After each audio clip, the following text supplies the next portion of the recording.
present. Councilmember Haney. Here. Councilmember Blatz. Here. Mayor Pro Tem Wyrick. Here. Mayor Johnston. Here. Okay. The Pledge of Allegiance. Will our city manager, lead us in the pledge. Please place your hand over your heart. Ready to begin. I pledge allegiance to the flag of the United States of America and to the republic for which it stands, one nation, under God, indivisible, with liberty and justice for all. Okay. Do we have any presentations this evening?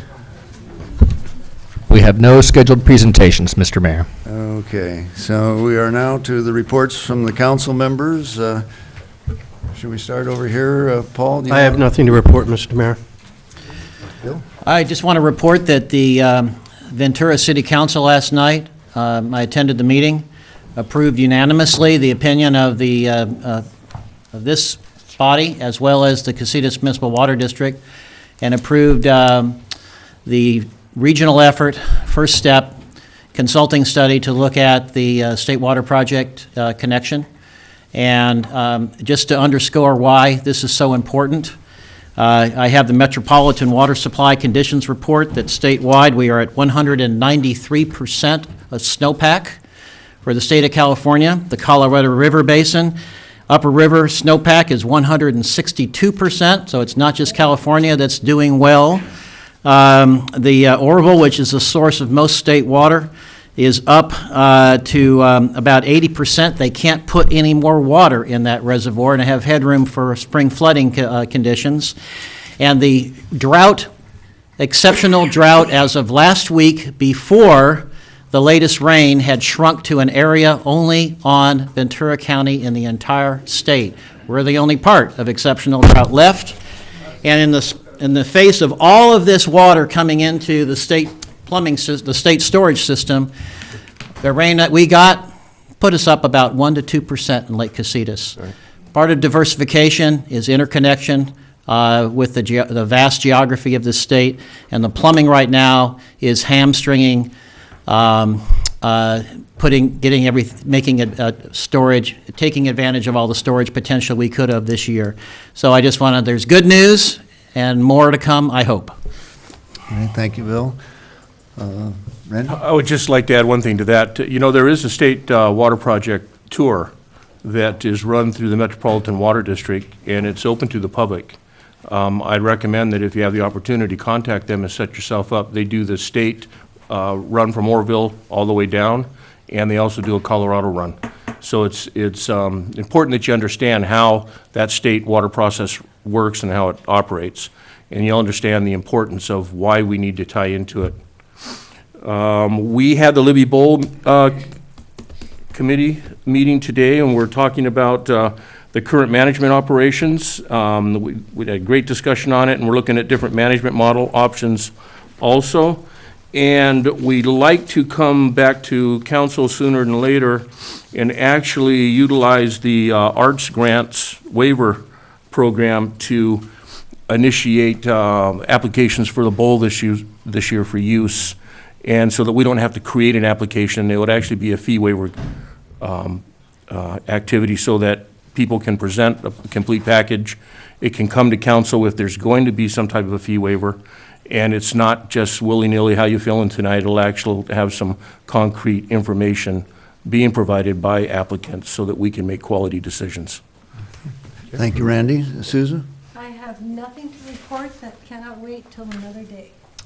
Okay, and then that gets back to me. I have only just a couple of things I'd like to comment on. One, to thank Bill for attending the city meeting last night. The city of Ventura, I think, clearly is looking at while they do not have regional responsibility for water, nobody does. We don't have a regional agency. They are taking seriously their role in cooperating with the other major providers of water, going all the way to the east, Callegas, on the east end of the county. Angelo and I met today with Casitas Municipal Water, and they clearly are stepping up their game as to cooperating, again, on the regional responsibilities, not just theirs, trying to be sure that that feeds in. And Thursday night, I noticed I just got my agenda for the groundwater management group, and the agenda is very promising, that they are also stepping up and recognizing that in the absence of a regional coordinator, that if we cooperate on our own, we're all better off to keep local control, and the major providers are doing that. So I'm pleased to be able to report that. The rain was great, and the snowpack is great. The one thing that we have to recognize, like Bill said, we don't have the plumbing to take advantage of the water in the north. But the real danger, to the state water system is despite whatever the snowpack is, it's how fast the snow melts now. Because that's about a third of the storage of water in California. So we have to keep all of that in mind. I'd like to say that our job as community leaders is to maintain a sense of urgency to address the problem and not to create panic. And so I'm pleased to say this evening that while things looked pretty grim about a month ago, we haven't solved the problem, but nature's cooperating a little bit, and we have a little more time to come up with a solution. So. Okay. Mayor, can I add one more thing just to that Sure. last comment? 6 months ago, we started this discussion about water. And 6 months ago, the Casitas Municipal Water District didn't think we had a problem. And our county supervisor wasn't 100% behind state water. And within 6 months, by doing exactly what Mayor Johnson just said, keeping pressure and talking about this issue, we had the Casitas Water Board, all 5 members vote unanimously for the state water, and we have now Supervisor Bennett 100% behind state water. So that's what's occurred in the last 6 months. Okay, we now have, is it public communications? I don't know, are these all the, I got? This what? They're in order. Oh, they are in order? Okay, I may have just put them out of order, sorry about that.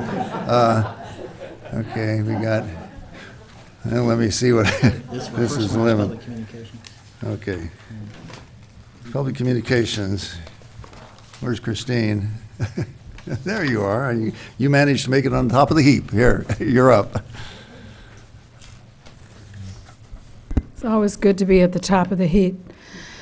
Well, I'm here to talk just very briefly on a subject that I think is so critical, and I hope it doesn't somehow disappear from your scope of vision, and that is the crosswalks on Ojai Avenue. I just had someone who's sitting here in the audience tell me that they almost got hit as they crossed the street going from Jim and Rob's over to the other side. Is such a dangerous crosswalk, as is the one that crosses over to the Beacon. Those two. The one over by the school district office is another one at night. It is pitch black. If someone's not wearing light-colored clothing, you're not going to see them. I hope you somewhere on your agenda and on your priorities have to call a meeting with Caltrans on this issue. Something has to be done right away. This is something that you should not be lagging on. This is every bit as important as your fervor about the water, is our safety on Ojai Avenue. So please, please don't let this be forgotten. You all know that an elderly woman was hit by a motorcycle on the crosswalk that goes over to Westridge Market within the last month. And I know that at that moment, a lot of people got up and talked to you about this, but it hasn't gone away. So please don't let it get out of your scope of vision. And thank you. Okay, thank you, Christine. Bill Miley.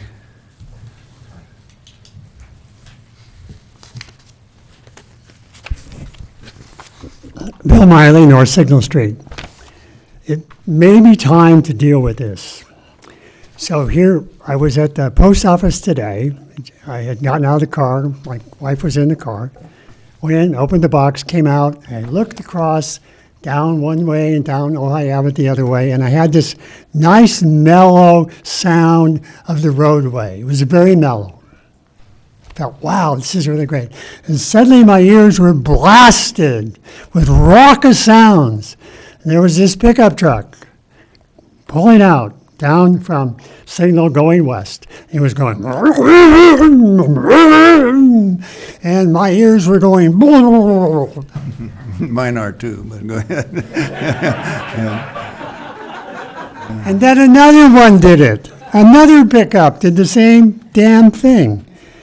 So I would like to see an agenda item sometime soon that we not only enforce it, but we post signs legally on both ends all around the town saying, this city enforces noise ordinances, especially for mufflers that aren't meeting the legal requirements. Boom. Thank you, Bill. For the muffler, I like that, yeah. Okay, I have a couple more here. Brian Akins?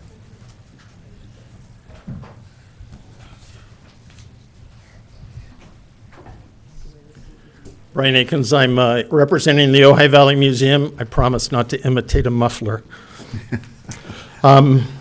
Couple events that are upcoming. A big one that's coming up is Mystery in the Museum. I'll read it real quick. We put the fun and fundraiser for this event taking place on February 4th from 7 to 9. It's no mystery. It's a treasure hunt. You'll roam the galleries with questions in hand to discover the answers to sometimes tricky questions. You'll also examine objects to guess multiple choice what they are and how they were used. You might find yourself puzzling over a photograph to decipher when or where it was taken. This is an interactive event designed for fun. Prizes for the winner and door prizes too. Plus delicious food, wine, only white, and a raffle. This is the most fun you'll have at a fundraiser. Tickets are $50 per person and you can still sign up. So we did this last year. It was phenomenal. The incentive we have this year is it's all about your history of Ojai. And so come and hear some backroom stories. Also coming up on February 12th is a town talk. Mark Lewis is going to put that on. We know that Libby rebuilt downtown based on the Ojai fire. What I didn't realize until recently was that because of the 1925 earthquake in Santa Barbara, that they might have just looked in our direction in redesigning their downtown. So Mark Lewis will talk about that. February 12th at the museum. Thank you. Thank you, Brian. Sarah, is it Otterstrom? Am I pronouncing that right? Otterstrom? I'm Sarah Otterstrom, and I'm a resident here of Ojai. And I would just like to share with you an experience I had in my neighborhood on Country Club Road in front of the Ojai Valley Inn golf course. And the inn recently took out permits to do $1 million driveway to the entrance to the inn, improving the exclusivity of the resort. And as part of that, they had a plan to remove multiple trees, and those were approved by the Planning Commission. And at the time, when I saw the document, I went and approached the manager and had a meeting and asked, well, what was the plan with the rest of the trees in the greater area? He told me there were no plans and that nothing would be happening, only the vegetation that had the public review and that had the new landscaping designed for it. Then we had a community meeting that the inn graciously hosted for the community. And again, I raised the same question because I thought it was a little mysterious that there was so much activity along the roadway in front of my house. And again, I was told there were no plans. The Ojai Valley Inn has no plans for that entranceway or the roadway. So I went away with my family on vacation, and I came back when the inn was closed to the public and nobody was seen. And I noticed that at least 5 large stature eucalyptus trees had been cut down. And I went and spoke with the workers and was told that they were all coming down. And I looked at the trees along the roadway, and to this day, they still have the marks with the fluorescent light. The inn could not spare the cost of going through the public process to get these permits, and nor could they have the decency to be honest with their neighbors. And what I think is more concerning is the violation of the city ordinance, of the tree ordinance, and its purpose to protect and manage the tree habitat in the city. And although these are non-native eucalyptus, I have a PhD in forest ecology, and I can tell you that these have incredible habitat value because of their stature. And trees are not just about species, they're also about structure. And these are very large trees that host large congregations of native doves that host bats that are incredibly beneficial to managing pest insects, and that are important part of the scenic value of the Ojai Valley Inn grounds, and really some of the dangers that the inn talks about with the trees. They do lose branches, but those can be managed if the inn were to ever trim or manage their trees, which in the 5 years I've lived in front of the golf course, I haven't seen any of that type of tree work other than to cut trees down without permits on the golf course and on the roadway. So I just want this to go on record. So, thank you. Thank you. Mayor Johnston? May I? Go ahead. Sarah, I just want to thank you personally for your excellent letter. I brought it with me. I was going to call it to the attention of the council. I hope that everyone reads her letter in the Friday Ojai Valley News. It speaks to an issue that I feel like you spoke for many of us, and especially your point that these type of things can be phased out so that the creatures that we're probably totally unaware of, what happened there is, to my way of thinking, is wrong and could be prevented. Thank you. And the arborists were out this week measuring those trees, so I imagine they intend to cut them down and seek permits in the near future. And hopefully the Planning Commission will take into account that they already cut down a decent number of trees without permits in the same area. Thank you. Okay.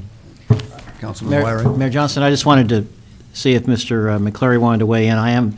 I was made aware that the staff became aware of the situation, and I believe it's an ongoing issue that staff is engaged with. Is that a fair thing to say?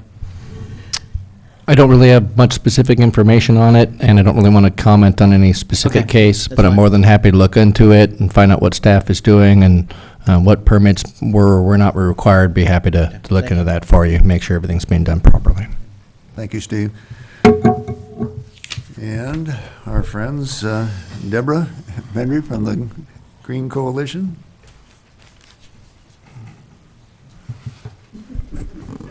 Thank you, Mayor Johnston. Deborah Pendry, 309 Riverside Road, Oakview, representing the Ojai Valley Green Coalition. Here to report on our 9th annual electronics recycling event that happens the second Saturday of January each year with the City of Ojai's support and our partners, E.J. Harrison and Sons, Gold Coast Recycling and Transfer Station, the Ojai Community Bank, and the Ojai Valley Directory. We even pitched Trader Joe's to donate snacks, which they've done every year. 415 cars, 2 bicycles, and about 10 walk-ups dropped off 18,344 pounds of what we call e-waste. We collected our usual 1,000 pounds or so of batteries, 60 pounds of holiday lights, approximately 200 pounds of electronic media, and hundreds of ink and toner cartridges. Where does all that stuff go? The electronics make its way to E-Recycling of California, the processor for Gold Coast Recycling. The materials are broken down into their components, and they do become a new raw material resource. The cost of our batteries do not reflect their life cycle cost. Gold Coast pays someone to sort batteries all year. We do our part at our event when we get the batteries. And then Gold Coast has to pay for the batteries to be recycled. We encourage folks to buy and reuse and use rechargeable batteries. Yes, they have more upfront costs, but like LED lights, light bulbs, they cost less in the long run to your pocketbook and most definitely to the environment. The holiday lights make their way to a recycling company in Michigan who puts the lights through a commercial shredder. And they get chopped up and then separated into the PVC, the copper, and the glass. And then they go to a larger recycling regional center and get further processed for as a raw material. Although the PVC can't always be recycled, it kind of depends on the market at the time. I take the media to a company in Ventura called Recycled Goods. DVDs, cassette tapes, etc. are mostly plastic and can be broken down and mostly reused. Finally, the coalition lugs all those ink and toner cartridges upstairs to our resource center and sort ones that can be remanufactured, which is hardly any of them actually these days. 9 years ago when we started, we could get boxes that we would be able to ship for remanufacturing. Now it's hardly anything. And I'll be delivering the rest of the county household hazardous waste collection event this Saturday. So I wanted to come back to the word e-waste And I realize after 9 years, we should never have used the word e-waste in our event name. 10 years ago, when I first started with the Green Coalition, I signed up for a committee called Waste Management. And I went home and started to research it, because I didn't even know what I had signed up for. I'm like, what does waste management mean? The first site I went to said the first thing we have to do in waste management is to stop calling it waste. Wow, that was like a hammer over the head paradigm shift for me. I apparently forgot, because here we've been using the word e-waste for 9 years, but we will change that. And let's see. And so, that's my last pitch as part of the Ojai Valley Green Coalition staff. I'll continue as a volunteer chairing the Dark Skies Work Group. The coalition and I have worked with 3 city managers, 4 community development directors, and a whole bunch of city council members. It's been an honor to be the face of the Green Coalition for 10 years, and I thank you for your continued support of the coalition and the community we strive to represent by advancing a green, sustainable, and resilient Ojai Valley. Thank you. Thanks for your work, Deborah.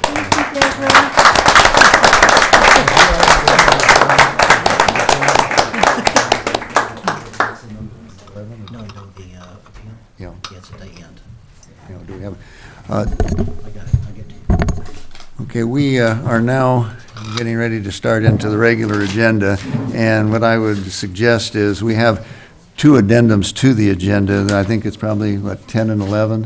One is a request to participate in the appeal on the issue of trucks passing Nordhoff High School, and the other is one that I put on asking to renotice, or suggesting that the council reconsider and renotice the issue of the Visitors Bureau tourist promotional activity. I would like to take those up first, and maybe we can get through both of them quickly. They're basically yes and no kinds of questions, although as items on the agenda, the members of the audience, if you've filled out a card, you're welcome to comment. So we will, I'd like to start with the issue of the, okay, what are these now? No, those aren't sorted. Mr. Mayor, Just what? did you want to consider taking the consent calendar first? Right. Yes, thank you. I got too excited about expediting there. Okay. So I move to Okay. approve the consent calendar. Right. Second. Okay, we have a motion and a second to approve the consent calendar. Any discussion? If not, you want to call the roll, or? Councilmember Blatz? Yes. Councilmember Francina? Yes. Councilmember Haney? Yes. Mayor Pro Tem Wyrick? Yes. Mayor Johnston? Yes. Okay, we back in line. Okay, I don't have the, I've just got another handful of cards here, so I'm gonna have to sort them as we go, but let's take the issue of the, Councilman Wyrick, would you like to present your item? Yes, I'd like to, Mr. McClary, did you want to say any words on the outset before I give a summary of the events at Planning Commission? I will defer to the Mayor Pro Tem. Okay. I'll be very short and sweet about it. I know that some people here are interested in the situation.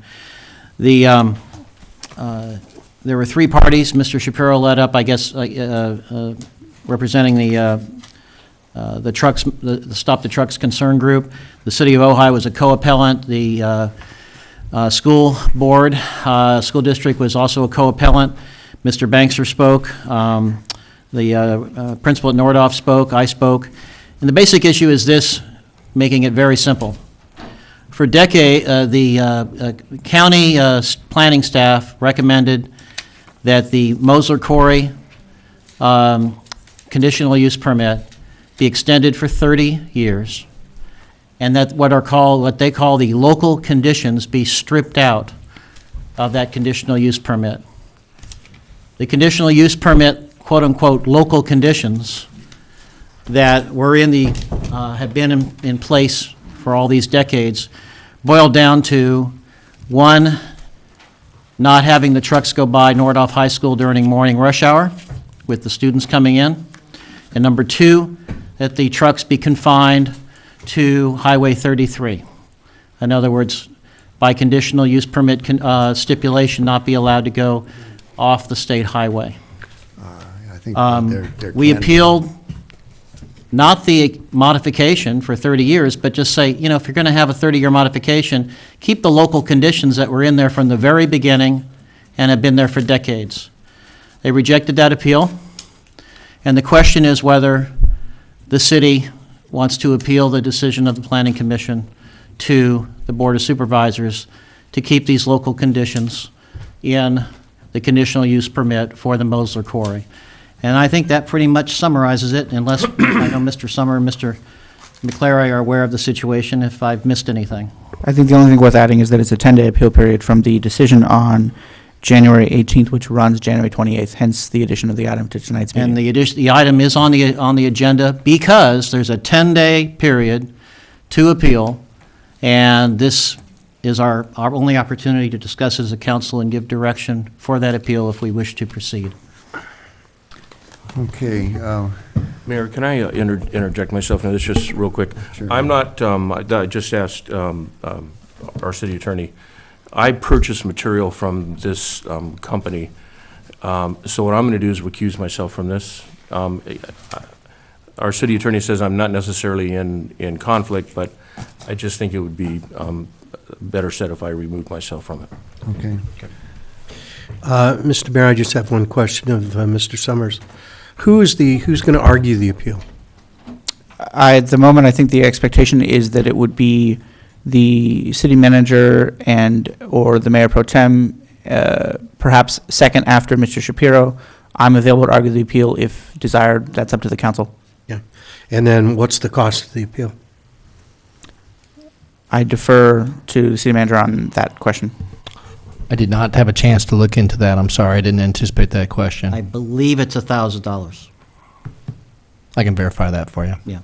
Okay. Okay. I have lots of cards on lots of subjects, but on this one, let's see. I guess is Michael Shapiro in the audience? Good evening, Mr. Mayor, councilmen and women. Yes, I think Mr. Pro Tem Mayor Wyrick did do a good job summarizing what happened at the appeal. What was sort of crazy-making, and it was kind of interesting, because as we were leaving at the end of the appeal, the superintendent of public education for the Ojai Unified School turned to me and said, "Were we just gaslighted?" Because what had happened during this hearing is there was complete denial that there was ever a condition in the first place that restricted gravel hauling trucks from entering the city limits of Ojai from 1 a.m. in the morning till 9 a.m. the next morning. They denied that such a condition ever existed, even though we presented evidence that it was amply printed in county documents. In the latest reclamation plan that was approved in 2012, it was restated. That plan is still part of the CUP extension, which will be extended for 30 years. But we weren't able to rebut the final summation by Ms. Pilhart and Mr. Baca. It was already after we had rebutted, and so we didn't have a chance, and weren't allowed, basically, to tell the Planning Commission that what you just heard from your planning division people was just simply not accurate. This is a major significant change that our attorneys advise us, in fact, triggers an EIR under CEQA law. And we're not that concerned about Mr. Mosler per se, but again, Mr. Mosler, he's up there, and I don't know what his age is. I don't want to insult anyone. He's a young man. He's a young man, like us. Everything's relative. Like us. Yeah, right, okay. Right, good. right.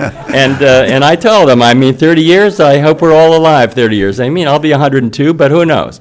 But that's the worry here. What happens 30 years from now? Maybe Mr. Mosler's not doing gravel anymore.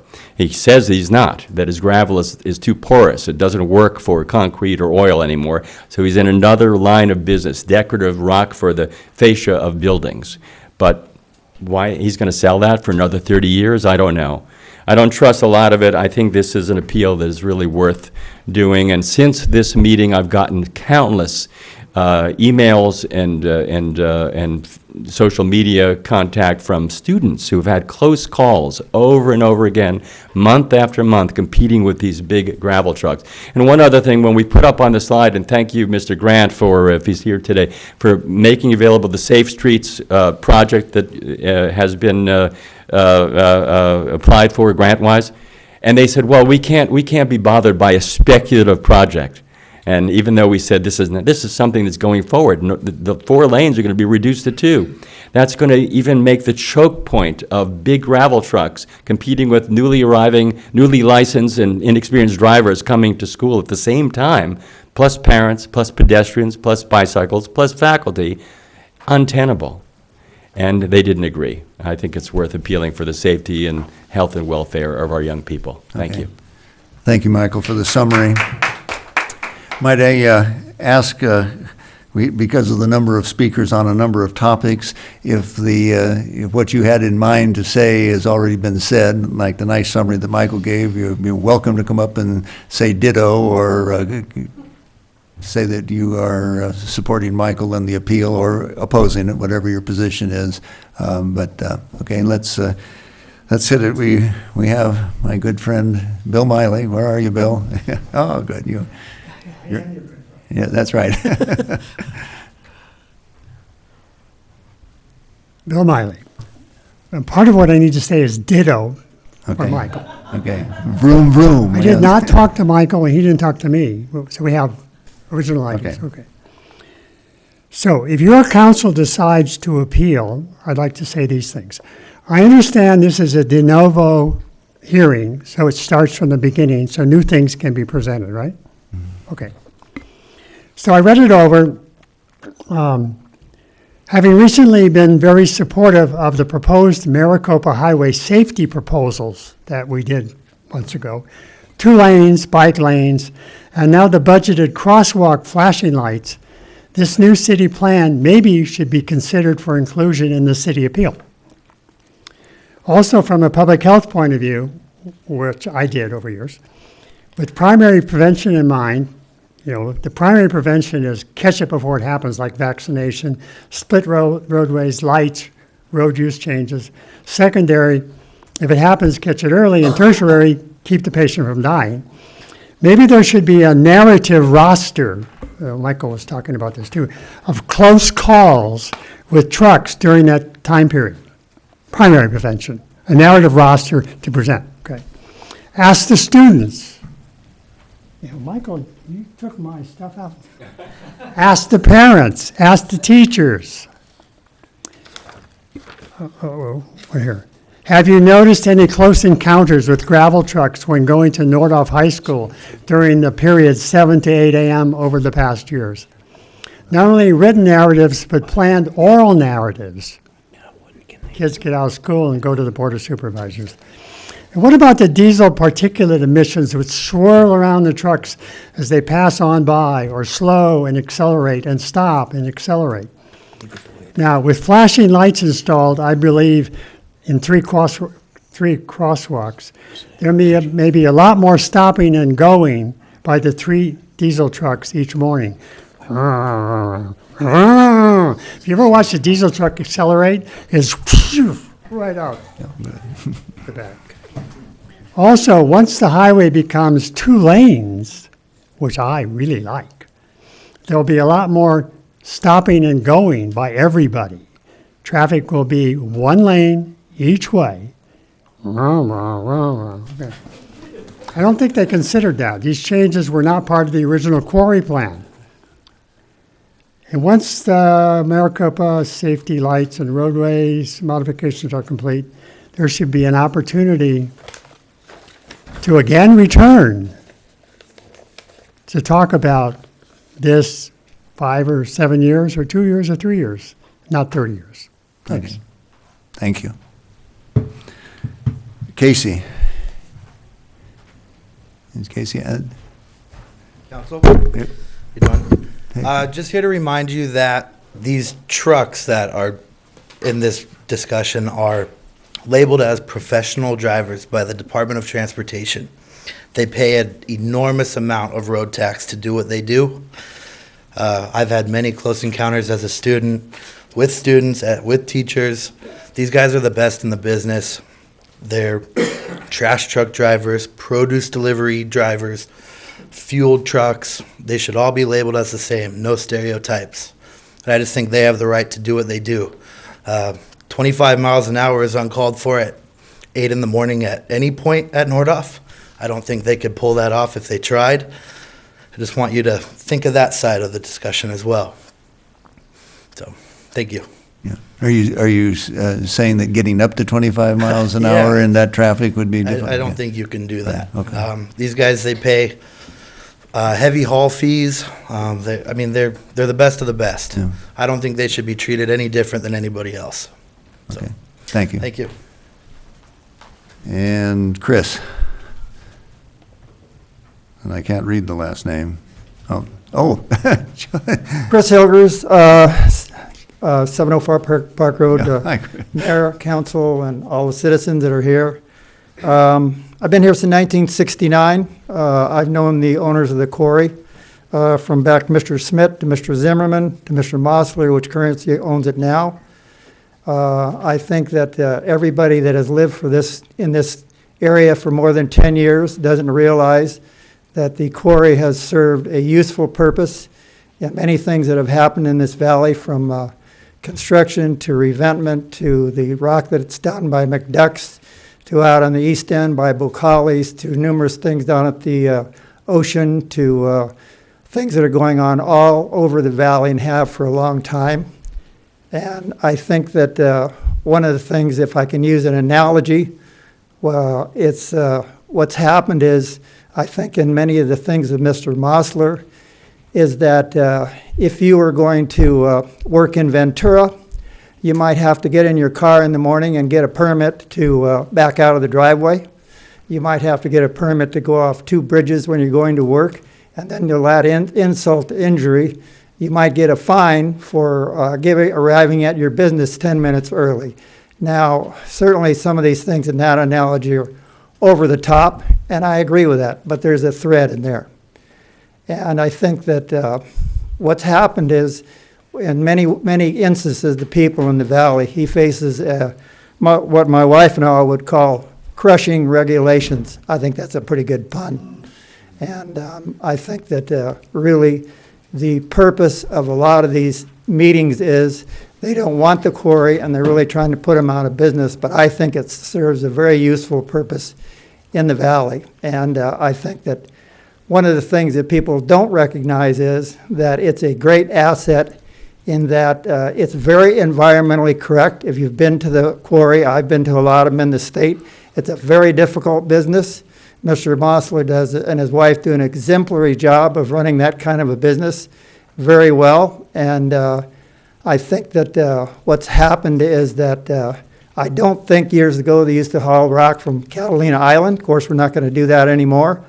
But do we want to have the invasion and the time and the effort to haul rock, which we are going to use in this valley and in this county, from Bakersfield or from the Ridge Route or from Riverside? And lastly, I would say that I got a letter from the state of California and from the federal government, and I'm sure Mr. Mosler got the same thing, and that is, we want you to keep working because we want the new money. Thanks. Okay, thank you. Okay, somewhere in all these, have I missed anybody on this particular topic? If not, I will bring it back before the council for discussion. I have a question. Can you clarify what you said, that there already was something in place prohibiting them from? Yes. Okay. Condition 40, I believe, of CUP 3489-2. They changed the numbering from 1 to 2. Specified a number of local conditions, one of which very specifically was to say that there would be no travel in front of, when Nordhoff High School was in session, between 8 and 9 a.m. That's when Nordhoff started, at 9 a.m. decades ago. And the appeal was simply saying that should be changed to 8 because the opening time for Nordhoff has changed. Okay. So the principle remains the same, the specifics adapt. And then the second thing was the main issue was the issue of staying on the state highway. In other words, these are large trucks, and they should use Highway 33 to and from and not residential streets. That was also a restriction, that it had to stay on Highway 33 through the town.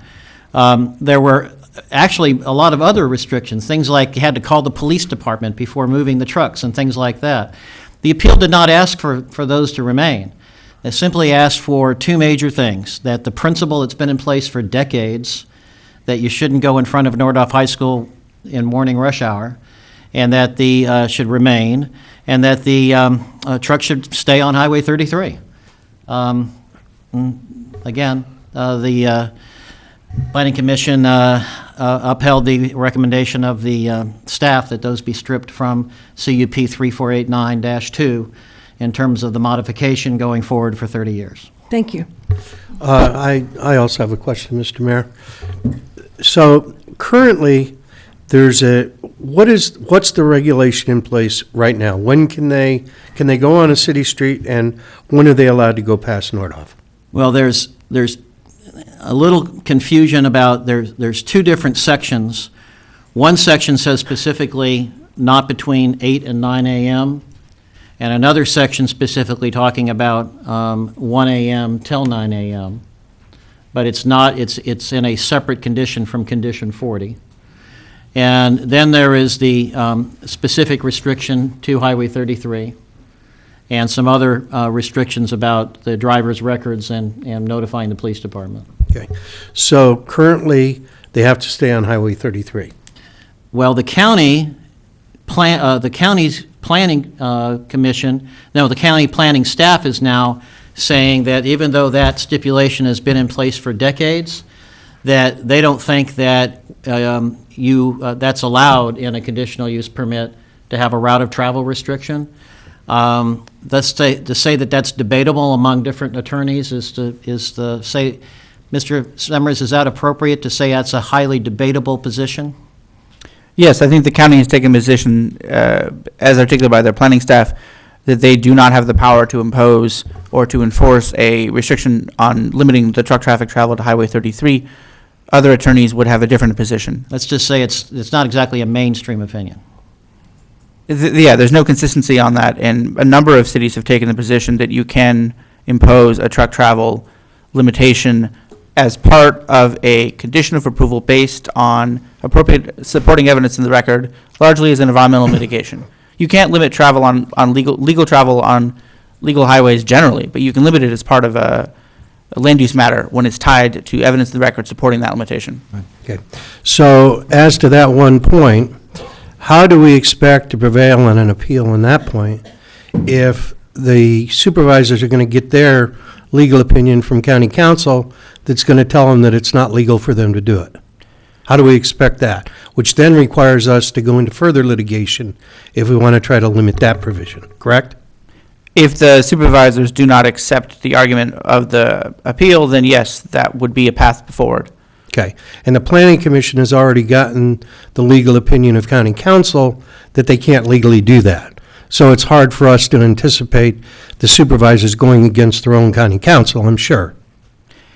The city can hope, but it's difficult to expect that would happen. I want to say one thing for the record on that, if I may. Certainly. Mayor. County council has not put that opinion in writing. Sure. Okay. But they've given it. In other words, the only person that has been asserting that position has been the planning staff.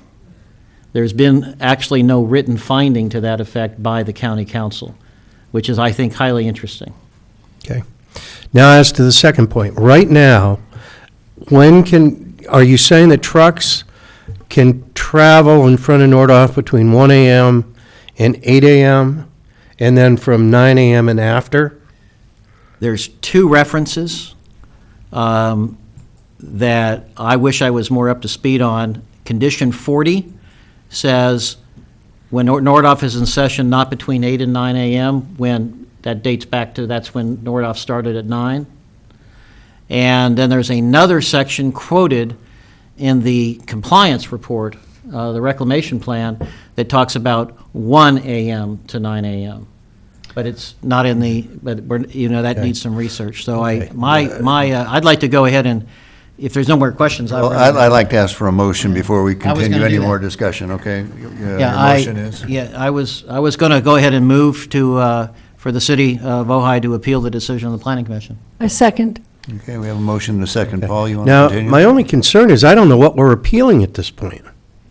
I'm very confused as to what it is we're actually asking the Board of Supervisors to look at.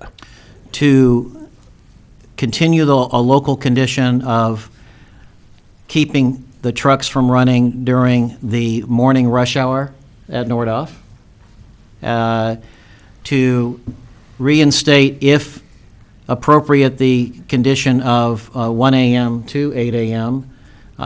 Frankly, I would prefer that. And number two, I think we should appeal the decision of limiting route of travel to a rated state highway for that kind of truck weight. Okay?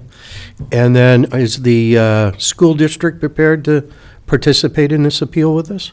I cannot answer that. I could shed some light on that.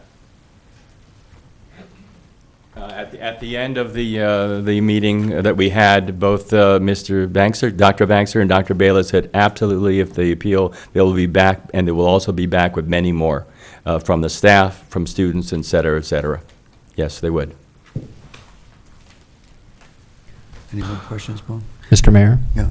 if I may. Oh, yes, Steve. I did check very briefly. It appears that the fee to appeal is $1,000. I will have to check with the clerk of the board. I do not know if there's a provision that local entities don't have to pay that fee, but the most, the city would be looking at $1,000 if they wished, if we were charged for that appeal. Just wanted the council to be aware of that before you voted. And then what kind of time frame, what kind of time are we looking at for our city attorney? That's going to be outside the realm of his normal duties, I'm sure, under the contract. What kind of a fee are we looking at there? It would be a matter of how much time you wish me to put into it. I'm happy to argue the appeal or to help prepare those who argue the appeal. If the council felt that Mr. McClary and Mr. Wyrick could argue the appeal, then I would not do so. Do you have any idea of the approximate time frame to prepare the appeal? If I was to argue it, it would be a couple hours to prepare and however many hours the hearing is. Figure 5 to 7 at $185 an hour 5 to 7 hours? on a quick back of the envelope estimate. Other comments? Yeah, I think this is a situation where we could say we can't put a price on the lives of our students. We need to support the schools. If we want to have the kids walking and riding their bicycles, I can't imagine the trucks converging with all that before the school goes into session. It seems like, since our duty is to protect the health and safety of our constituents, it would seem logical, that we should appeal. Okay. I have a couple of questions. One, is the current permit still in effect? Yes, For how much longer? until the appeal period runs out. And Which then it is- would be modified. And the appeal period is, Started 10 days beginning Thursday, the Thursday. 18th. so the time Last to, Thursday, time to file the 18th. appeal is short, but the current permit or the new permit will be issued? Is that The what- current CUP will be modified if not appealed. The modification will be final. Is that correct, Mr. Summers? Yes, with the county approval, if it's not appealed by the city or the Stop the Trucks group or the school district, then the modifications as approved by the county would come into effect. Okay. And I don't know who can answer this, maybe Mr. Shapiro, but are the restrictions, as you have suggested, have existed, and that you say staff is denying, have those been enforced? Or are we having trucks go by the high school? There has been enforcement. As a matter of fact, there were 9 violations that the county cited Mr. Motzer for violating the condition that they say now But are doesn't these exist. recent violations? No, these are go back maybe as late as 3 or 4 years ago. Okay. So basically, it's being effectively enforced up till It now. has been. I don't think Okay. it's being, well, the interesting thing is that during the MAC meeting, prior to this particular meeting, Mr. Mossler suggested that he was no longer going to be manufacturing gravel, literally. He, and if that's the case, then he shouldn't have any objection to this new time anyway. And I want to make this also clear. We are not, this appeal has, and the regulation has nothing to do when workers, employees, and other trucks servicing the quarry can arrive. They can arrive, the county says, at 7 in the morning. This is strictly the large gravel hauling trucks. It has nothing to do with when Mr. Mossler can open up his business. He's free to do that at 7 a.m. Okay, thank you. You bet.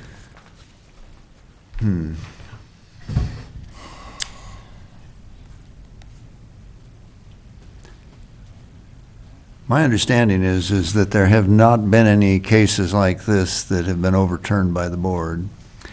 I'm thinking in terms of what Paul was saying with the cost. Is the school district, if the school district wants to file the appeal, I don't see any reason not to support the school district, but I don't know that we need to be the lead agency on this in light of everything that we have heard for the likelihood of this passing, particularly having a legal preparation of a case for de novo hearing.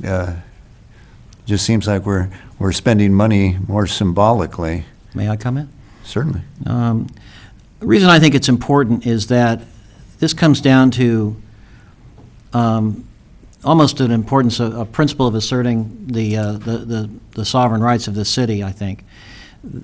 If the county feels, and I think this is an important issue, if the county feels that there's no consideration for conditional use permits in the sphere of influence or the Ojai area of interest in terms of things like route of travel for tanker trucks, gravel trucks, et cetera, that's a significant relaxation of conditional use permit stipulations from the last few decades.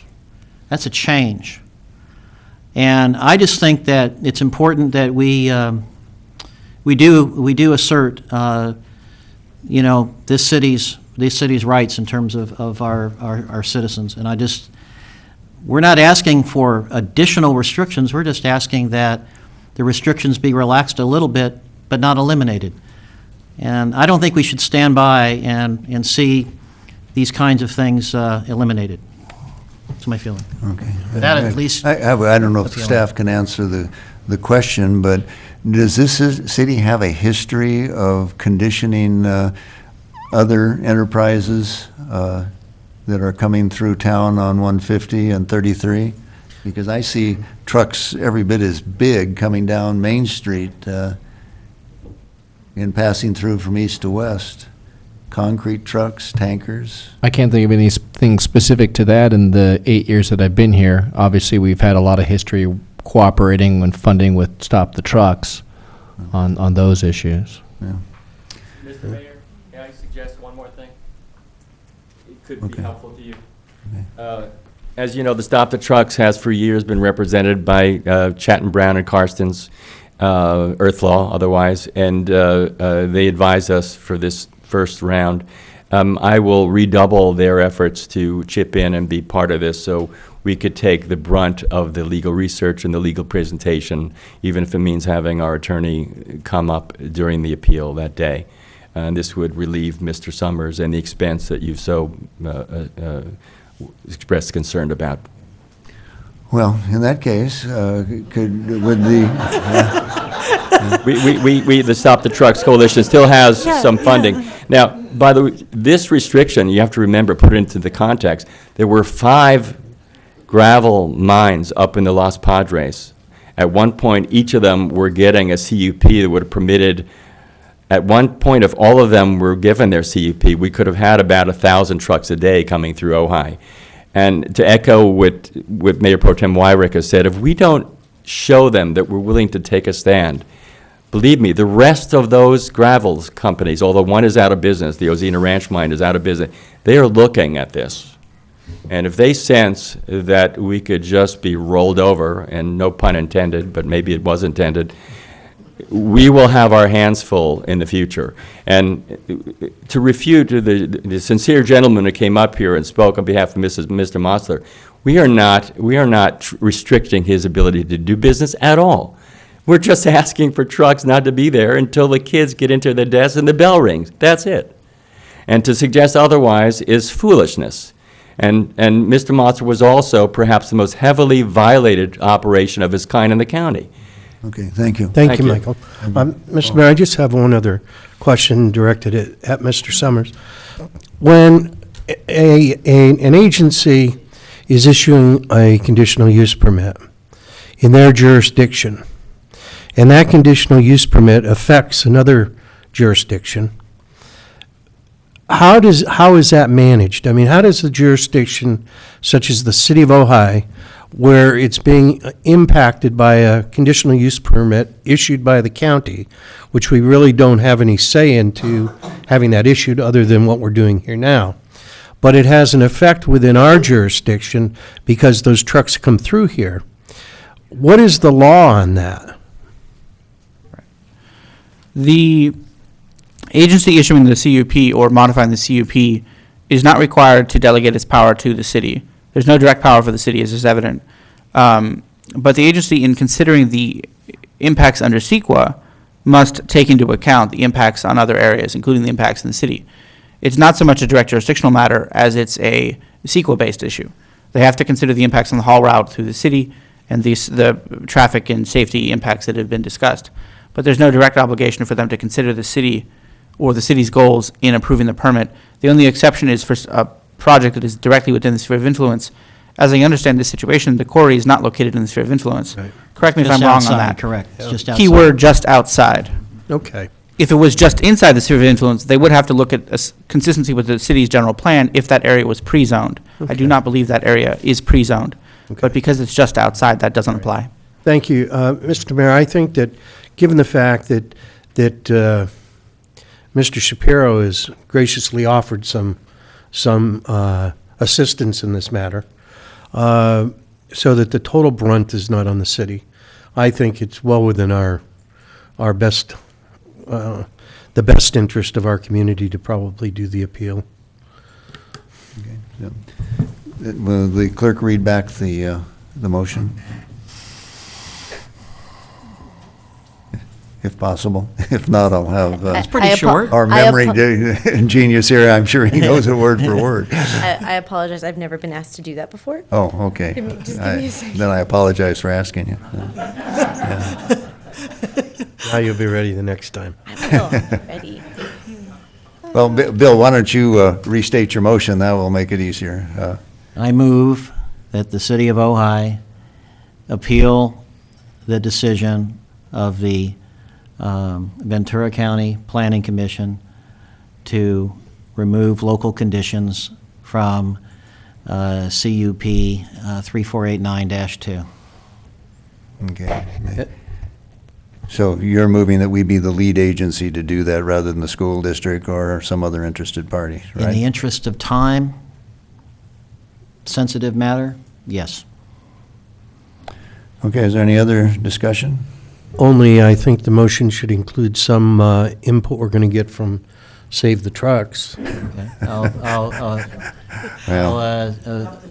Perhaps Mr. Shapiro Yeah. can assist us. I think at this point, it would probably be an unenforceable contract, so we can pass the hat later. My concern wasn't the amount of money, it was only the fact that the likelihood, as you point out, is probably slim and none that we would prevail in this matter, but. I think Mr. Shapiro's word is good on this matter. Okay. Yeah. Mr. Mayor, On Mr. record. Mayor Pro Tem, do you understand the motion to be that I'll provide support to the Mayor Pro Tem and the city manager, but not to directly argue the appeal? Yes. Thank you. And of course, if that changes, I'm available as directed by the council. I'm not sure what was just said, but are you comfortable? Just clarifying the direction from the council. I guess Right. that we can't rely on an outside source to provide the written appeal, so I think we have to call upon our own city. What, to write the appeal? Yeah, to write the The appeal. right, but that's far different from research and everything, so. Yeah, so this is more like we appeal to the planning commission, which is just simply, basically filling out the form? To the Board of Supervisors. To the Board of Correct. Supervisors. I'm not sure exactly what's I'm involved. sure that our legal counsel's Okay. firm will be All happy right. to Well, join I the still- trucks and Yeah, donate yeah. their time. And again, Unless they have to come down and argue it. I We can be certainly hope efficient, is- of course. Yeah, right. I certainly hope, as the mayor's pointed out, it's not just symbolic, because I'm afraid we don't have much of a chance of prevailing, but I've said that before and won in court, so. Okay. I'm ready for a vote. If you feel- you have to ask yourself, are you feeling lucky? Yeah, that's right. Okay. All right, if there's no further discussion, let's have the roll call. Mayor Pro Tem, What? No, I think we've closed the hearing, Chris. Or is the, Mayor Pro Tem Wyrick, Yes. Councilmember Francina, Yes. Councilmember Blatz. Yes. Mayor Johnston. I'm going to vote no, only because I know something about the history down there at the county, and well, that is enough said. Not that I'm not interested in the safety of the kids, but, okay, we've appealed it once, we'll appeal it again. Thank you. And I'll be ready with your motion next No, time. that's okay, we won't ask you next time. Okay, thank you. Well, so much for a yes/no question. Okay, the next item, and I'd like to make this try to be as precise as I can, because I'm the one that put this on the agenda. At the last meeting, the council dealt with the question about renewing the tourist promotional district.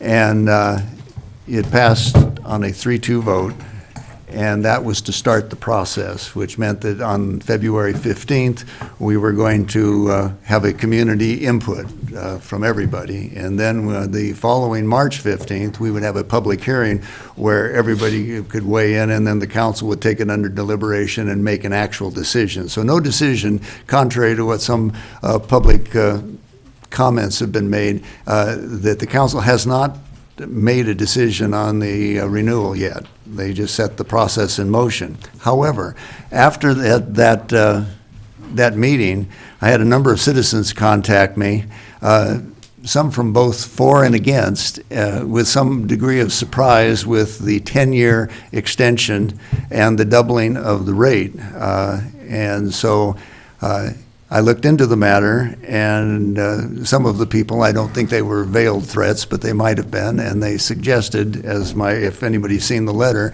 they suggested that our notice to the public for that last decision was inadequate under the Brown Act. It had enough words in it, and I believe we probably can defend it. But there are opinions out there from municipal attorneys who would say, and who have said to me, that the renewal, when you're doubling the length and doubling the amount of the tax, is not just a renewal, and that the notice didn't provide for that, and felt that the matter could be invalidated on a Brown Act question.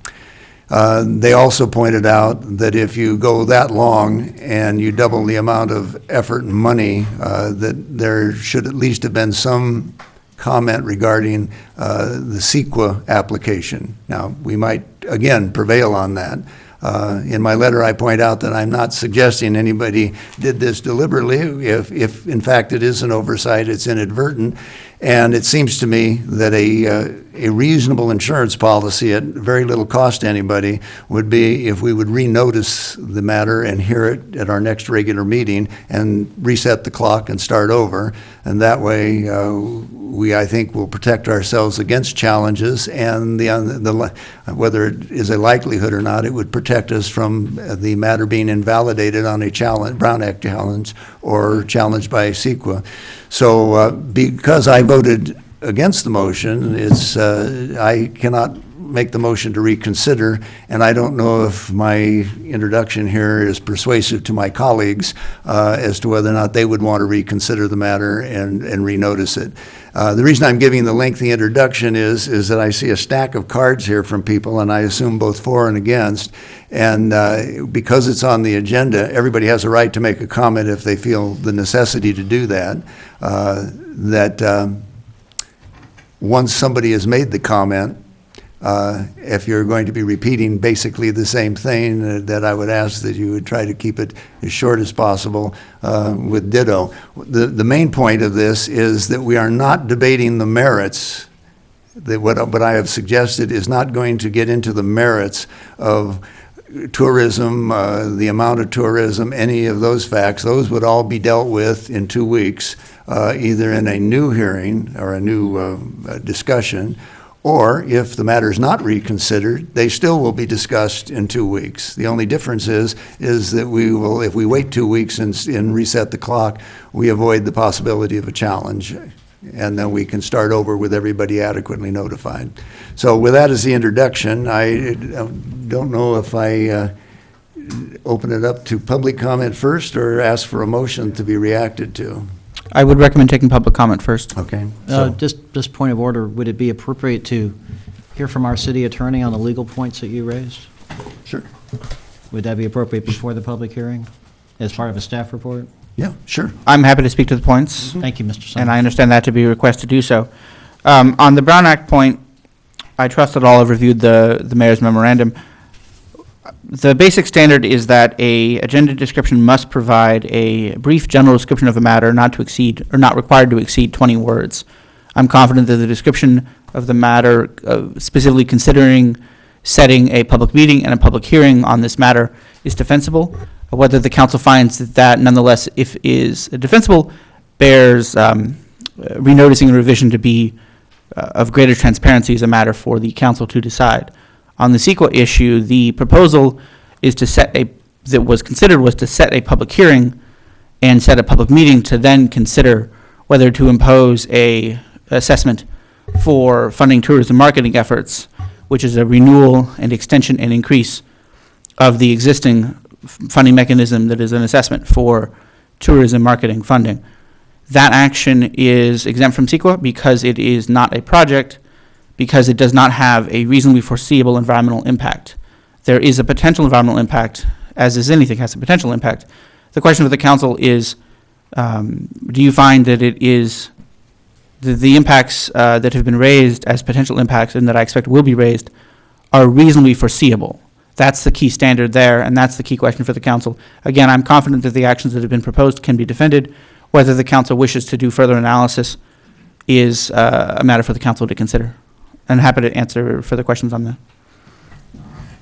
So, in essence, we have a difference of opinion from legal minds. Ours, the reason why we heard it 2 weeks ago was because of the city attorney's feeling that we had done it adequately. The only question before you is whether or not it's worth a 2-week delay in the process in order to avoid that challenge. It's a matter of rolling the dice, I suppose. Mr. Mayor, I just have one question. What is the significance of a 2-week delay? Is there any legal significance of a 2-week delay? There's no legal significance. The only significance that would be worth considering, and I'm not entirely sure about, is where does that put the remainder of the schedule for adoption? That's what I'm talking about. As I understand it, there's enough time for 2 more weeks to consider the matter before it expires in October. But I'll defer to the city manager on confirmation on that. I believe that's correct. And just as a housekeeping item, the next regular meeting is actually 3 weeks from this date, Okay. February 14th. Mr. Mayor, may I suggest that perhaps we hear from the applicant first then, and if there doesn't appear to be any prejudice, Okay. that may help us get through this quicker. Okay, when I put it on the agenda, I did check into that because the original report and the history, the district itself was set up in 6 months. So the renewal of the district certainly won't take longer than 6 months. So it does fall within that, but that does not preclude the applicant or your request of the applicant to come speak. I just want to keep reminding everybody so we don't end up going back into something that is going to be heard one way or the other in, 3 weeks on February 15th. If the applicant would like to, 15th, is it 15th or 14th? That's right. 14th. Valentine's Day, shame on me for forgetting Valentine's Day again. Scott. So I'm confused. What do you want me to say? Well, you don't have to say anything, but Paul's asked. I'll tell you what you want. Yeah. Is it possible to delay to reset the clock, have the notice put out, and still extend the district within the time limit we have? Yes, it is. Right, okay, Especially since we are not on the county's agenda at this time. right, okay. That answer your question, Paul? That Yeah, answered my okay. question, thank you. Okay, so at this point. That it what- then? Yep, thank you, sir. If you have something else to say, feel free. No, thank you, Bill. Well, he didn't have his 3 minutes. Yeah, right, well, I'll bank them for him. I like a taciturn testimony, that's good. Now we're open. Okay, we ready to go for public comment? One point to note before you take public comment is that there were two issues raised in the memorandum. The delay, the 2 weeks solves the notice issue if it's renoticed. That doesn't speak to the sequel question. Right. Right, but it gives us 3 weeks to clear that up, based on your comments and other comments I've heard. It doesn't avoid the challenge if somebody wants to make it, but we can at least satisfy that we have considered it. Right, it provides time to And consider, limited it. and it provides time to create a stronger record defending the exemption. Right. Could I suggest that Councilman Haney come back? Oh, there he is. I didn't see you He back has there. returned, okay. Okay, Back there, I can't see you. I trucked in a little while ago. yeah, okay.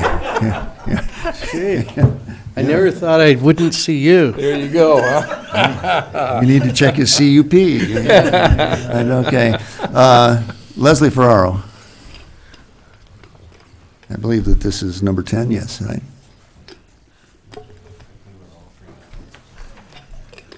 Good evening, Mayor, Council, and staff. I'm actually reading a letter from Linda Jordan, who couldn't be here tonight, but I agree with her. I'm writing in regards to the matter of the 3-2 vote on the OTID. I feel that the ramifications of increasing tourism in our valley weren't discussed or vetted properly. It's an ongoing issue that affects traffic, pollution, housing, schools, public works, such as water, police, etc. To quickly vote on an issue without looking at its consequences to residents of our valley is disturbing, to say the least. I want to be engaged and welcomed by local government. I want local government to do things in a proper way and encourage us to come to participate. Mayor Johnston's memo suggests to me that the proper protocol was not followed. There is no blame to be placed or fingers to be pointed. I ask nothing more than you fix this so that we can proceed in a manner that is proper, open, and welcoming to community input. We can't proceed to substance until we fix the form, and the form was incorrect but easily rectified. Once the form is fixed, I would like to see the city of Ojai focus on matters that improve us as an entire community, not just the tourist-based businesses. If we prioritize community that benefits us all, including those businesses, please grant the request to reconsider the decision that you made. It's the right thing to do. Thank you. All right, thank you. Kathy Clough?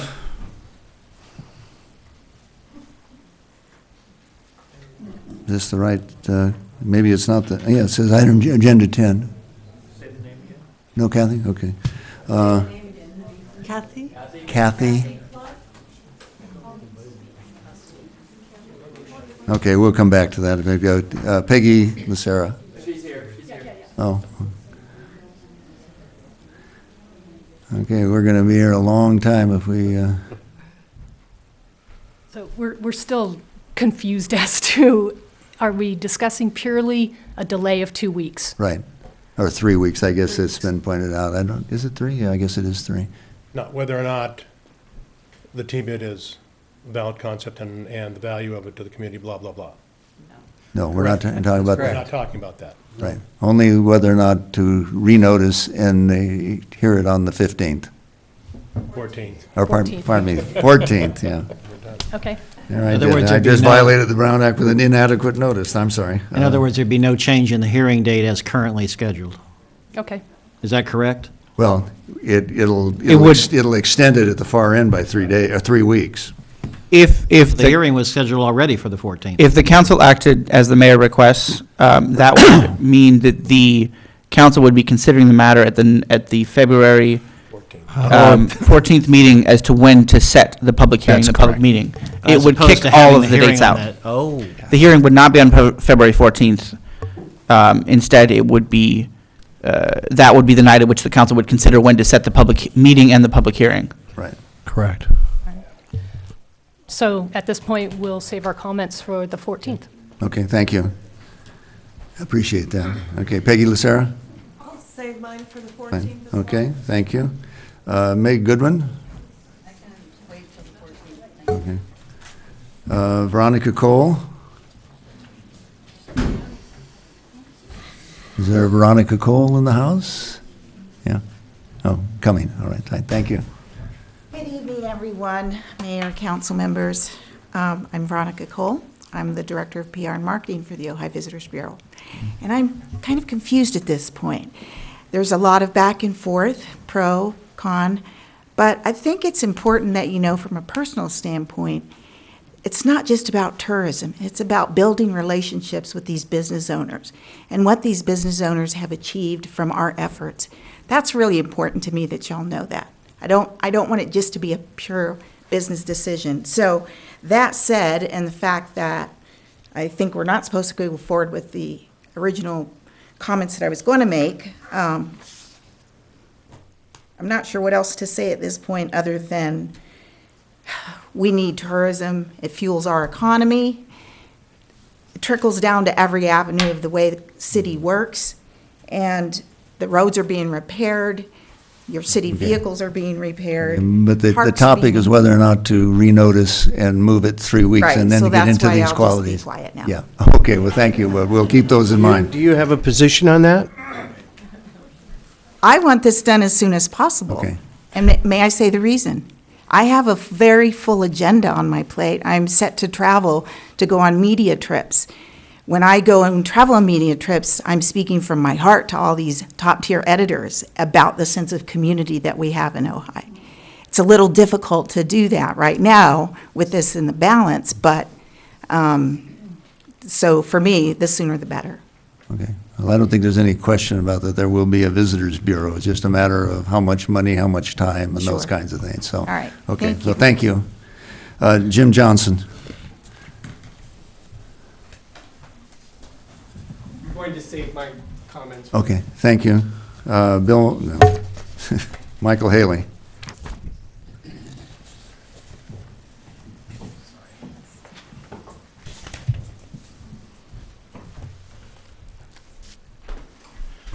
Good evening, everyone. Thank you for the opportunity to comment on this. I do feel that a proper public process was not followed.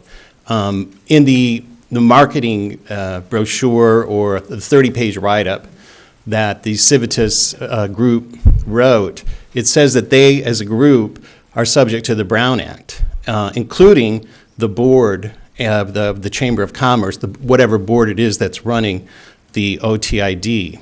And that marketing plan itself was not available to the public. I found out inadvertently that if you requested of the chamber to get a copy, you could get a copy. But that was not, nobody knows. Does anybody in this room know that right now besides people who are in the chamber? I don't think so. And I think it ended up giving an appearance of that this was kind of just being shuffled through. That's the way it seemed to me, whether that was intended or not. Mm-hmm. That document is the main document that the public needs to read to understand this. On Facebook, I was engaged in a lot of discussions with people who were pro and against. Nobody had seen it, and I was quoting from it. Somebody happened to email it to me, so that's the only reason I saw it.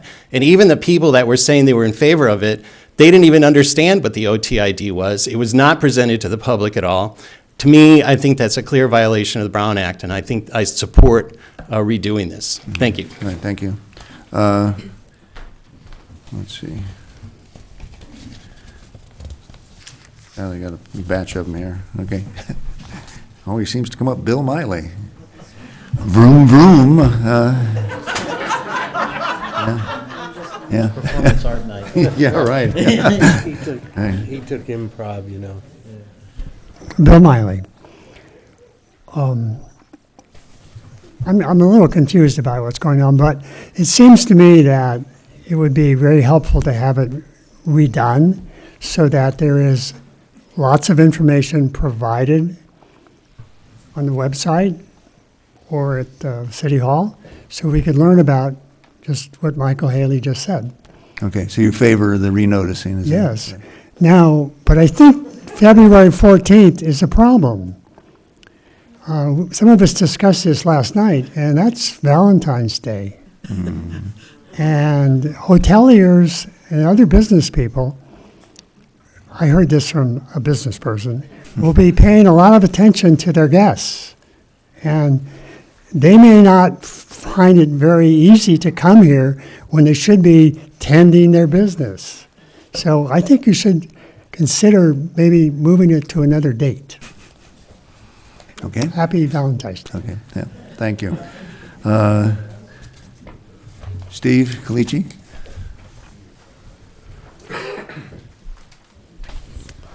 Thank you, Mayor and council, city staff. Not taking a position on the merits of the case, I would favor a delay, and it's not a 3-week delay if you're moving from the 14th to the 28th is when you actually do what you would have done on the 14th, so it's a 2-week delay. But I have a separate concern, and I would appreciate someone there being able to alleviate that concern. As a member of the Planning Commission, I know that we get packages from the city 5 days prior to the Planning Commission meetings. And that's a full package with the agenda items and whatever backup is with them.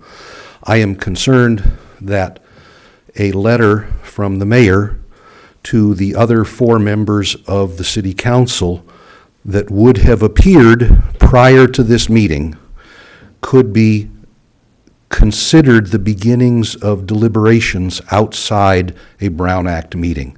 And I would be pleased to have that concern allayed, but that is my concern. Thank you. Happy to allay the concern. The letter sent by the mayor to the rest of the council copying myself and the city manager was also copied to the city clerk and became a public record upon its being sent. Hence, the agenda was amended that afternoon to add the item and put the full memo from the mayor on the city's website and also available in the agenda packets in this lobby of City Hall. Thank you. And there was no communication between me and any of the other members of the council? Right, one way, right, thank you. Okay, adequate. Ulrich Bruger? Okay. Julia Whitman? I'm going to defer to the next meeting. Oh, thank you. Mark Whitman? Okay, thanks, Mark. Chris Foote? No Chris? Okay. Tom Francis? I just have a very quick question. So, come to the microphone.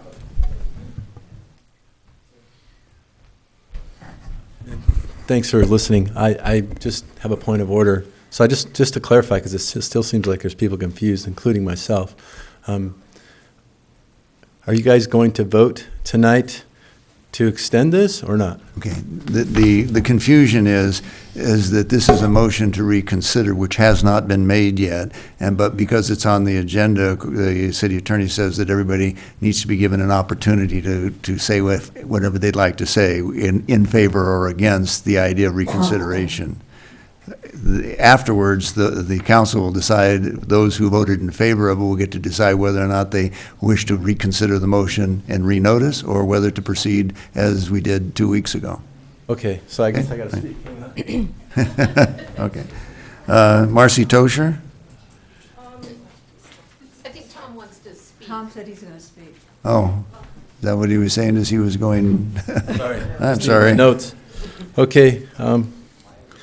Is this regarding the notice, not regarding the merits of the case? That's correct. Okay, good. That's correct. Okay. So recent events at the national level have left many of us deeply concerned about our democracy. I heard today that the new U.S. president has signed executive actions that attempt to restart the Keystone XL tar sands pipeline and the Dakota Access fracked oil pipeline. In the interest of hope for all of us, right now, it is more important than ever for the Ojai City Council to go the extra mile to follow the rules of our democracy and do everything in its power to invite community participation.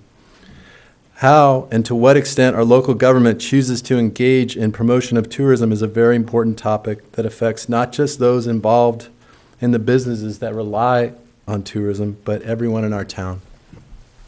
I want to thank Mayor Johnson for his commitment to governmental transparency and encouraging open and honest governance that adequately considers the potential environmental impacts of our decisions. I encourage the entire council to come together tonight to wholeheartedly embrace democracy and our environment by correcting unintentional errors made regarding the tourism district. Please vote to support Mayor Johnson's suggestion to agendize this topic consistent with the California Brown Act at a future date and directs staff to consider environmental implications of continuation and/or expansion of the Ojai Tourism Improvement District as required under the California Environmental Quality Act. Thank you. Okay, thank you.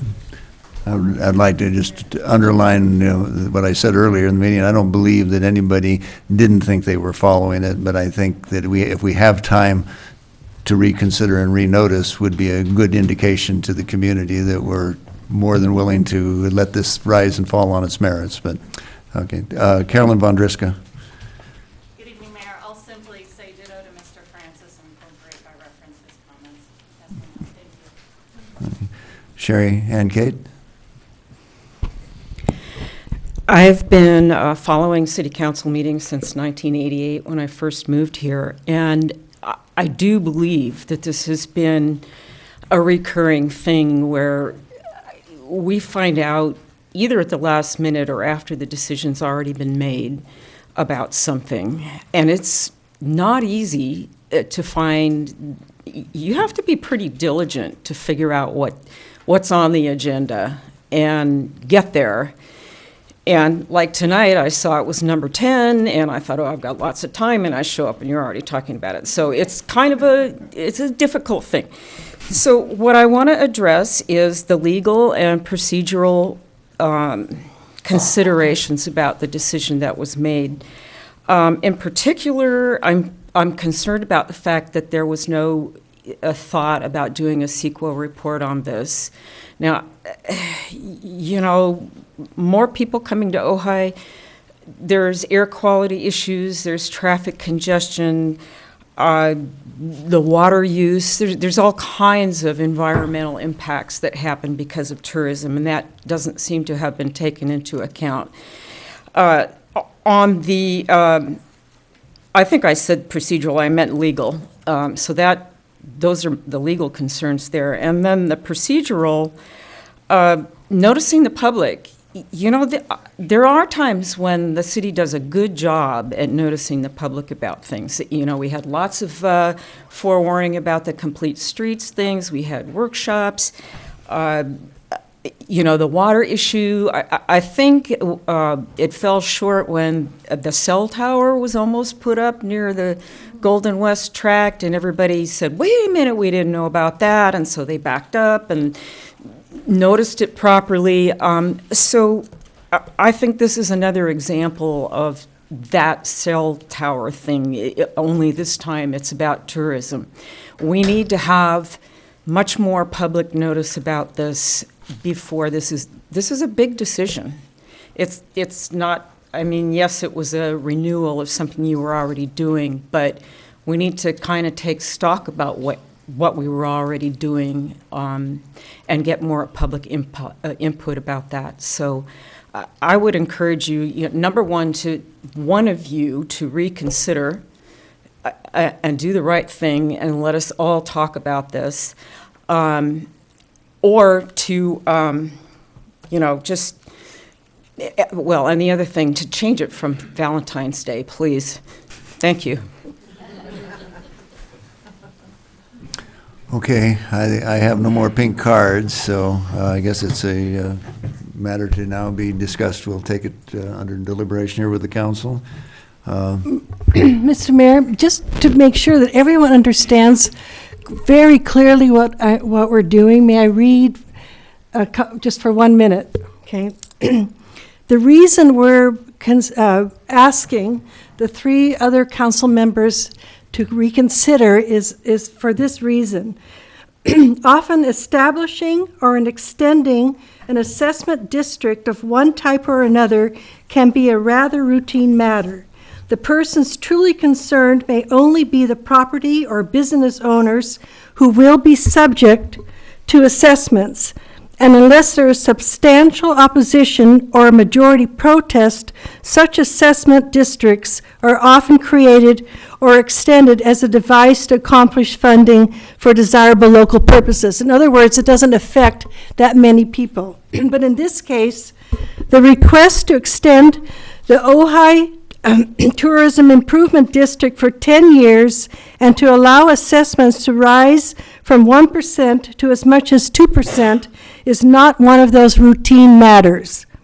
The request comes when we are facing serious water issues in our community, serious air pollution issues, and serious traffic issues that are already exacerbated by tourism, both a blessing and a problem. And just one more sentence. Rather than simply referring to a renewal of the district, and the renewal is in quote, which suggests continuing the status quo, a proper notice and better practice for serving the public could have and should have stated something along the following lines. So instead of saying that we're simply renewing what already exists, and I agree with this, it should have said, consideration of 10-year extension and increased assessment for continued and increased tourism promotion by the Ojai Tourism Improvement District. Now, all the council members have received probably maybe 20, 30 emails on this matter, all of them making very strong arguments in multiple ways, but I don't believe that any of us, some people went to great length to explain what a good job the Visitors Bureau is doing. There's no question in any of our minds that the Visitors Bureau is doing an excellent job. That's not our concern. I just wanted to clarify that. Thank you. Mr. Mayor? Yep. I'm really confused in one respect, and then I understand what the mayor is suggesting. But I don't think the public, and we had lots of opposition at the last meeting. It wasn't as though people just sat there. We had lots of opposition. But all we were voting on was to move this forward to 2 more public hearings when a decision was going to be made. There was no decision regarding anything, unless we just wanted to put the brakes on it and say, we don't want it. That's all we did. We just said, we're going to move it forward so we can get 2 more hearings of public input. And at that public input is when we would decide whether 10 years was too long, whether the amount of the TEED bid was too much. Not at the last meeting. Not at the last meeting. Now, the mayor has brought forward 2 other things for us to reconsider.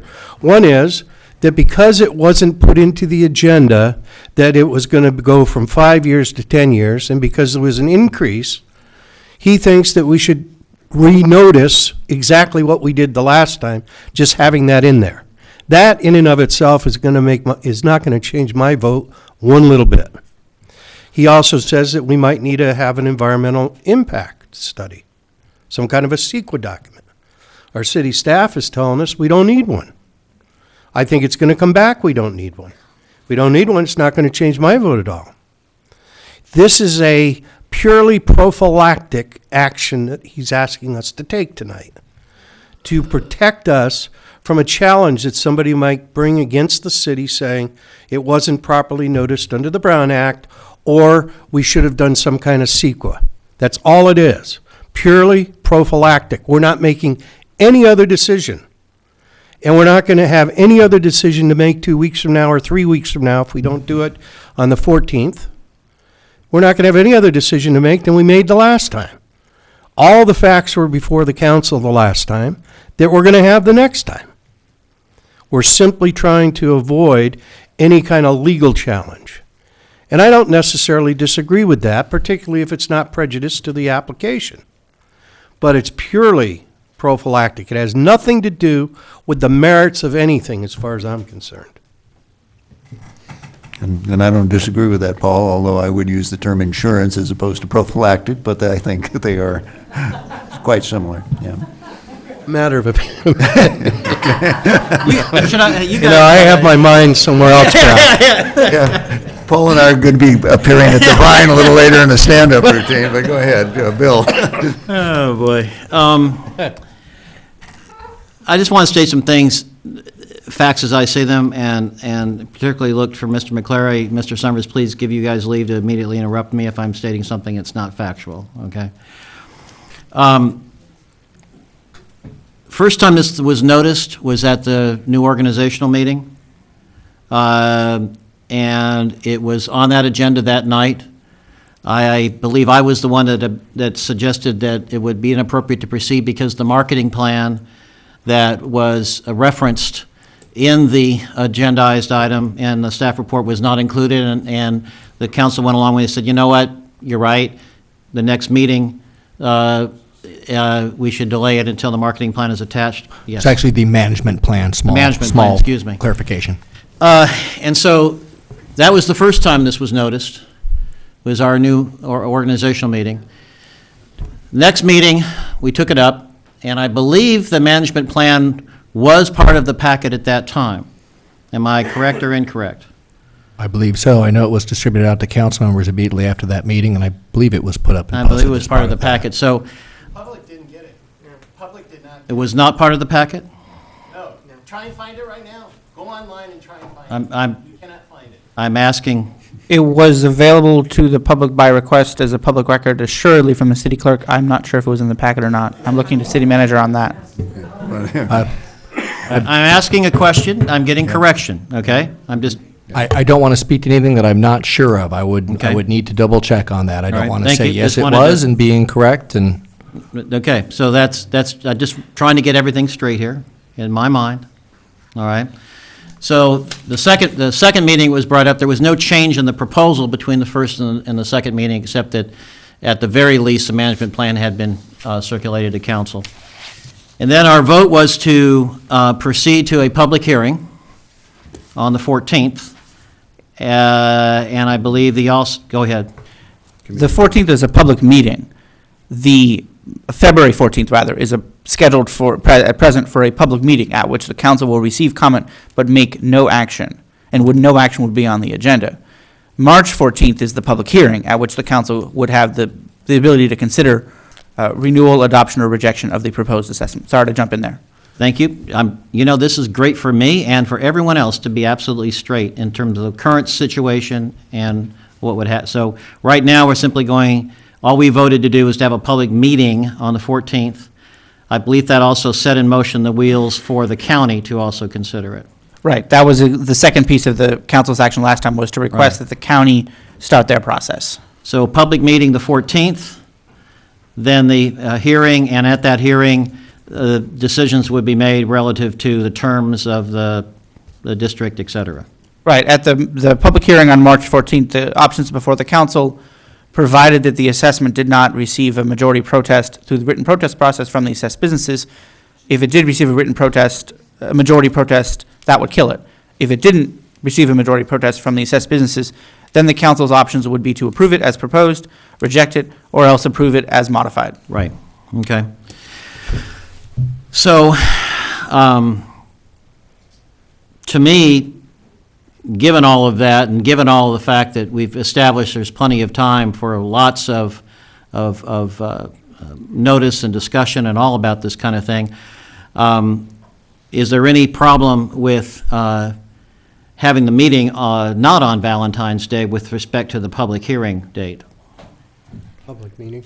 The meeting on the 14th, having that changed away from Valentine's Day, would that affect the hearing date? Would have to be kicked back. yeah, I'd have to check, because I think there are some specific dates and noticing that are built into that. Because again, I know with the original schedule, they were not going in successive meetings. There was breaks in between though. For example, I know if we need to send notices back out again, notices would have been sent out for the February 14th public meeting. So if that gets reset, we would need to send out new notices on that. And again, I'd have to double check, but I believe there are some built-in delays there. In other words, what I'm getting at is if the council went ahead and took action on the February 14th to initiate the process, I believe we would need to not be able to, I believe we would have to then schedule the public meeting for March 14th, and then the public hearing then would need to come back a month after that. So if you push those dates then from February 14th to February 28th, I think you're pushing For the everything public out. meeting. Right, you're pushing everything out then just another couple of weeks there. Is that your understanding, Mr. Riker? I saw him approaching the podium. Hearing and meetings need to be 30 days apart. Okay, thank you. That's what I thought, thank you. I just want to make sure I understand the Everything facts. gets pushed. That's correct. There's a Can I ask 30-day Scott minimum another gap. Mr. Mr. Riker? Riker? Mr. Riker? Okay, Scott, if you're still there, Paul would like to ask you a I question. just have one other question. The action that we took at the last meeting triggered something to happen at the county at the same time, That's my correct? question. Yeah. Correct. Okay. Now, how are the delays there? I mean, if this is put over, I'm a little concerned about quite frankly, having a public meeting on February 14th, when a lot of the people that have contacted me about their support for this are obviously going to be involved in their businesses. Yes, so are we. But if we delay it, does that then delay the county, and is the county subject to bigger delays than we are? At the time, we were not on the county's agenda. We were supposed to be on their agenda this morning, but we were not. Okay. Supervisor Bennett will contact me when he's ready to put us back on their agenda. Okay.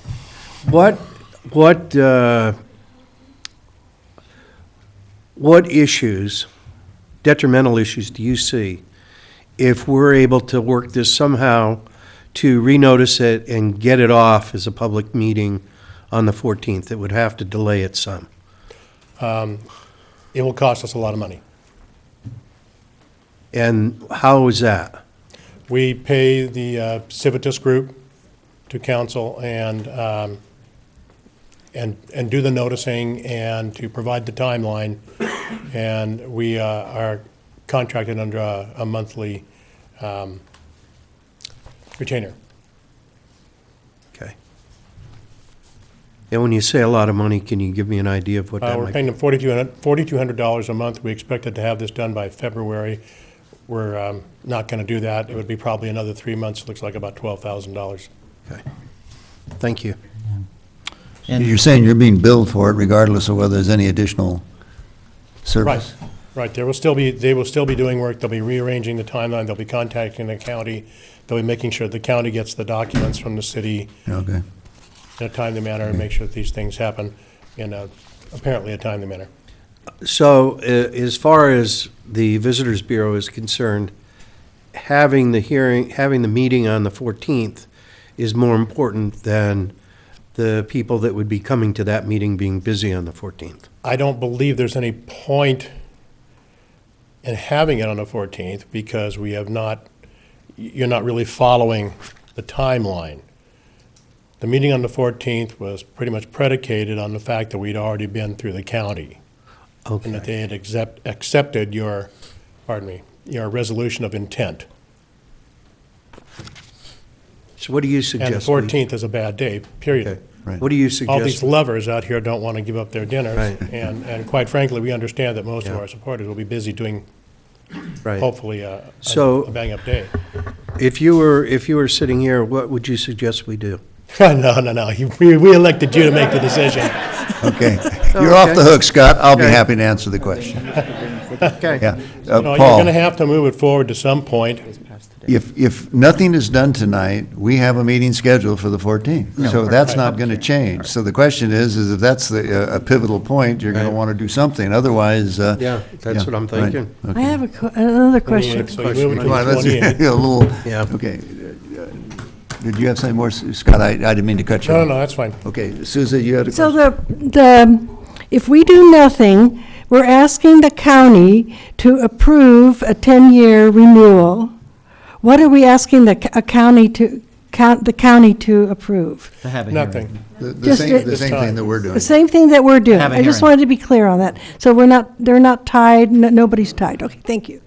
As I said, we're not on their agenda yet, so Yeah. this whole process is, as far as I'm concerned, is kind of at a standstill. But if we do nothing, there's a meeting on the 14th and then a hearing in March. Right. But I've just sent an email to our Civitas representative saying, that this is where we are now, and without the without being on the county agenda, you can't just stop the process. I mean, if you stop the process, you stop the process. We can't, jump back and forth, in and out. We don't get the county's okay at the end of the process, is my understanding, unless that just eliminates the items in the unincorporated area. Right, okay, so. yeah, we But I'll be back as soon as I get a response from that. I will be sure that I send it to the city manager. Okay? Okay, fine, thank you. Okay, what is the pleasure? Mr. Mayor, I have a point of order. What, you have to leave for the point of order? What is the point of order? Yeah, come, what is your point of order? The point of order is something you said, Mr. Mayor. Oh. You said that on January 10th, the council voted to hold a public hearing on this issue. Is that what you said? I don't remember saying that. Okay. I said we voted to have a public meeting and then a public hearing. That's Okay. correct. I want to read what the resolution was because it's different than what you just said. It says, adopt resolution number, declaring the intention to renew. Right. It doesn't say to set a date. Oh, and fix a hearing date. But it says intention to renew the OTID, Right. which means that, in my understanding, you folks are agreeing to take this document and move it ahead because you like it. No, we're re-noticing, and we'll take that action at the next meeting, whether to reapprove, if it's reconsidered. We don't. If it's Okay. reconsidered. Say something real quickly. I just want you guys to know, I was an elected official in Napa County. I've gone through Brown Act training 3 or 4 different times.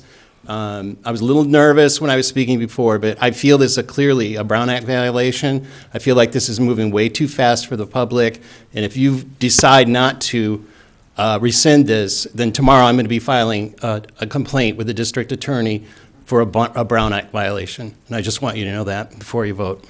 Well,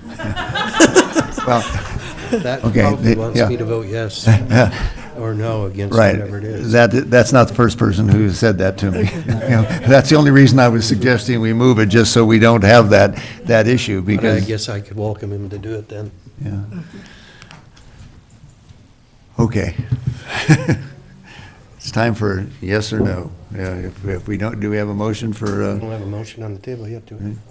There is no motion on the table. And it's worth noting that the motion to reconsider requires that the maker of the motion be one of the 3 members of the council in the majority on the original decision. The seconder does not need to be one of the 3 members in the majority. Okay. And that's under Robert's rules. so, I'm sorry that it took this long to get to the yes or no question. We need to know, is there anyone who wishes to reconsider? My, Excuse me, I've submitted a card, and I did? think there were some other cards that were submitted that were not called. Well, I apologize if it's, well, it'd probably be faster to hear from you than for me to sort through this. Go ahead. Yeah, take my word for it. Yeah, Okay. go. Vicky Carlton Byrne, I'm a resident. I'm not going to speak to the heart of the matter, but I think the whole process, it is just messed up. I mean, that nobody, the information that should have been included with the agenda on the website, I'm on the email list to get the agendas. There was no backup information, just like Mr. Haley said. I got a copy of the MDP, the Management District Plan, and it's not clear either. So there's been a lot of discussion in social media and private conversations, and nobody understands really the process. I thought that you had voted to approve this, But and you're rather than speaking going in favor forward. of renoticing? Yes, please, because, Okay. and in addition to that, I think it would be good to provide materials for the public so that they understand, and maybe look at them and edit them so that it's clear what the process is. It's not clear to me, and I know I'm not the only one, that, you know, what's happening on the first meeting, what's happening on the second meeting, what's happening on the third.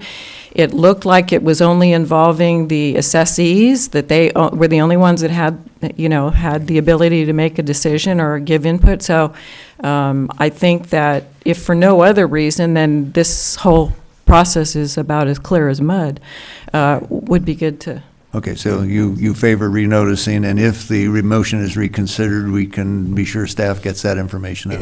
Yes. Right, thank you. Mr. Mayor, certainly when I voted no, I thought I was voting no on a 10-year renewal and a doubling of the promotion. That's what I thought my no vote meant. And now I'm told that all I was voting no on was nothing. Oh, that's correct. Well, pardon me. What we were voting on was to enable the process to go forward.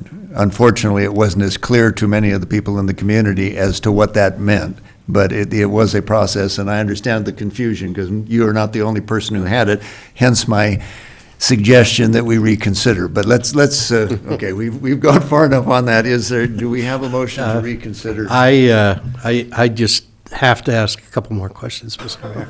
And I want to talk to, and I need to really be speaking to the other two colleagues that voted yes. Number one, is there any requirement that this management plan have been part of the package that was available to the public prior to the last hearing? There's a requirement that the management plan be available as a public record, which was complied with because it was in the city clerk's office or the records manager's office and available to the public via request. Okay. There's a requirement that it be considered by the council when the council considers the adoption of the assessment at the public hearing, which hasn't happened yet. I expect that will be complied with. There was no requirement that it be directly attached as Exhibit A to the two resolutions that were adopted. Okay. Now, is there any way, do you have a comment? I just want to say, however, hearing the concerns of the public, we will make sure that all those documents are posted on the website so that everybody has access to them. Now, was it posted on the website this time?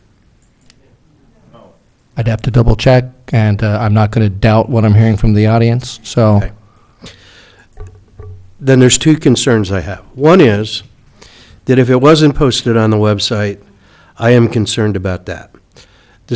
Even though, in all honesty, I don't think it makes any difference. People have seen it now, and there's going to be plenty of time to see it. I understand. However,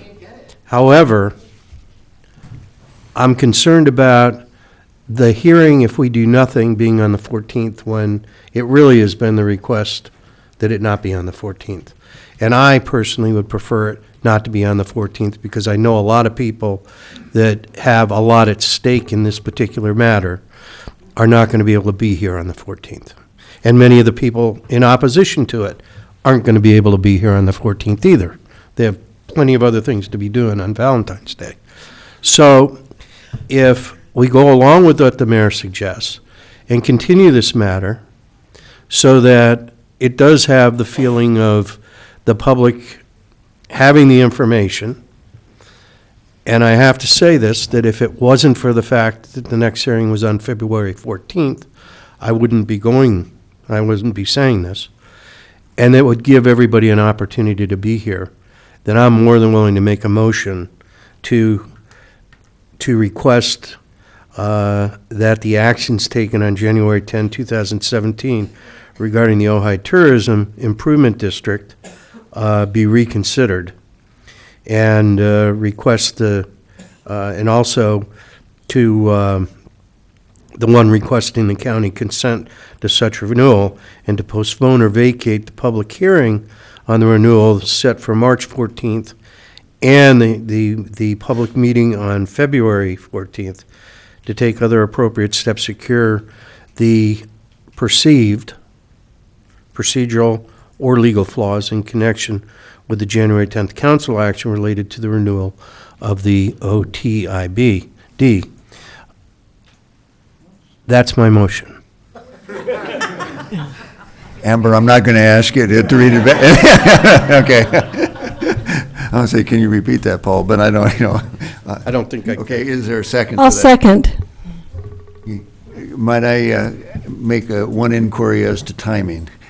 If the motion to reconsider is approved and we renotice the meeting, there's another item on the agenda this evening that I'm going to suggest we devote a study session to next Tuesday night, which is the cultural heritage issue, which is very complicated, and I was thinking that would be the only topic.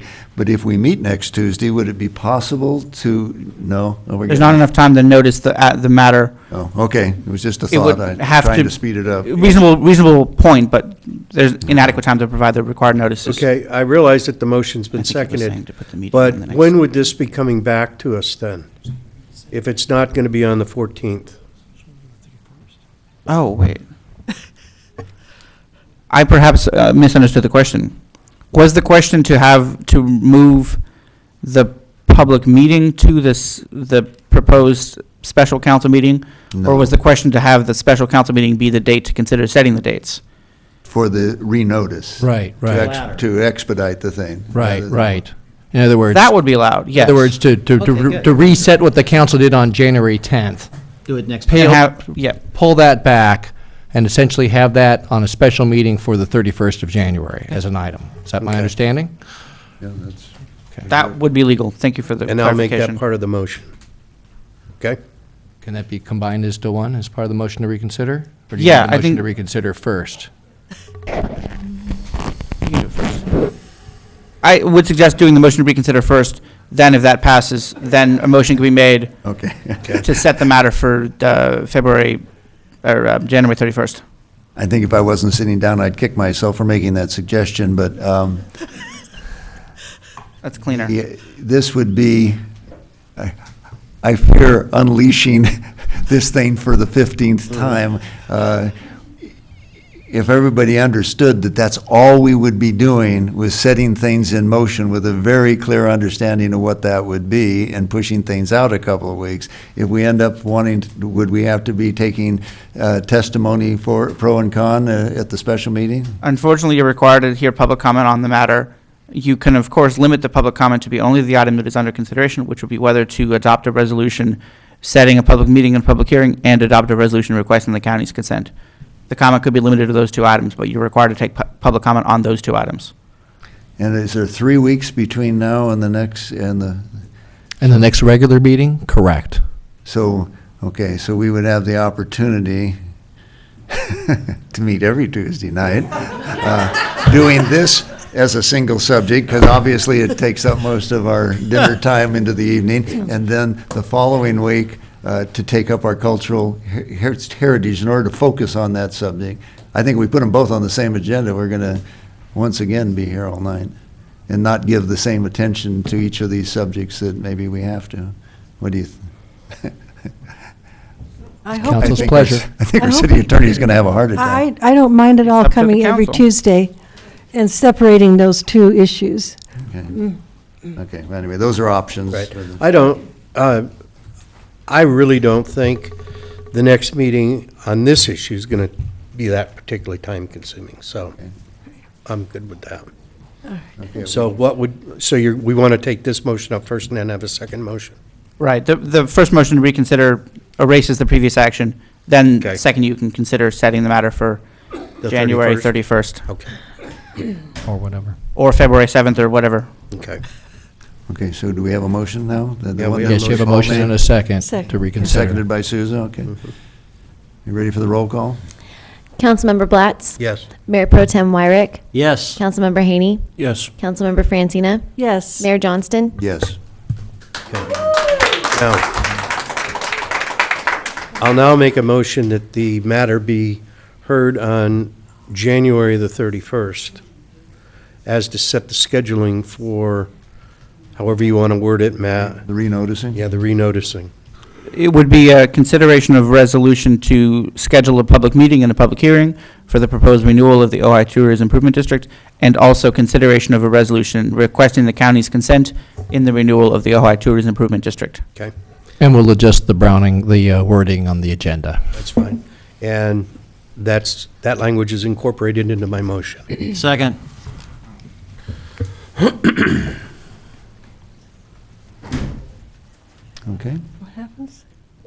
Councilmember Haney, Yes. Councilmember Francina. Did you say my name? I did. Thank you, yes. Councilmember Blatz. Yes. Mayor Pro Tem Wyrick. Yes. Mayor Johnston. Yes.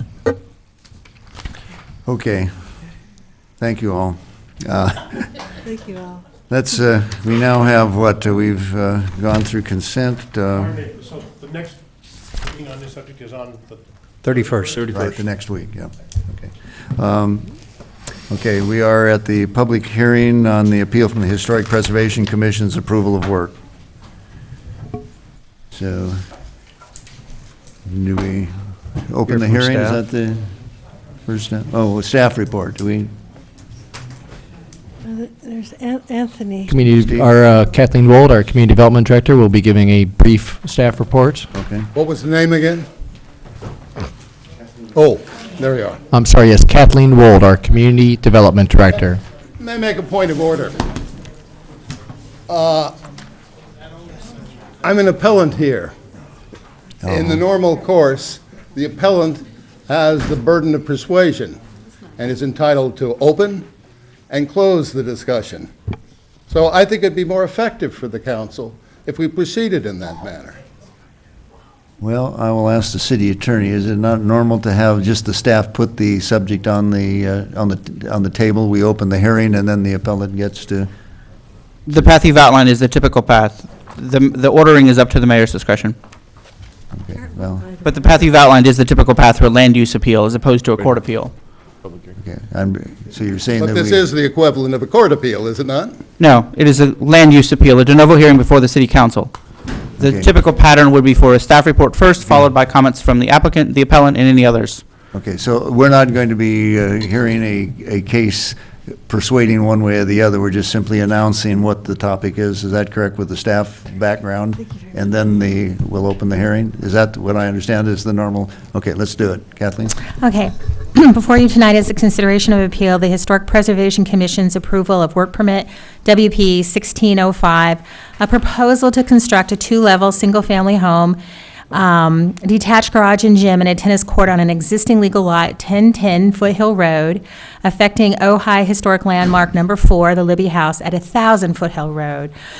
And so as, I just was asked to give just a brief overview of what was granted approval through the work permit by the Historic Preservation Commission, and that's the description I just gave you.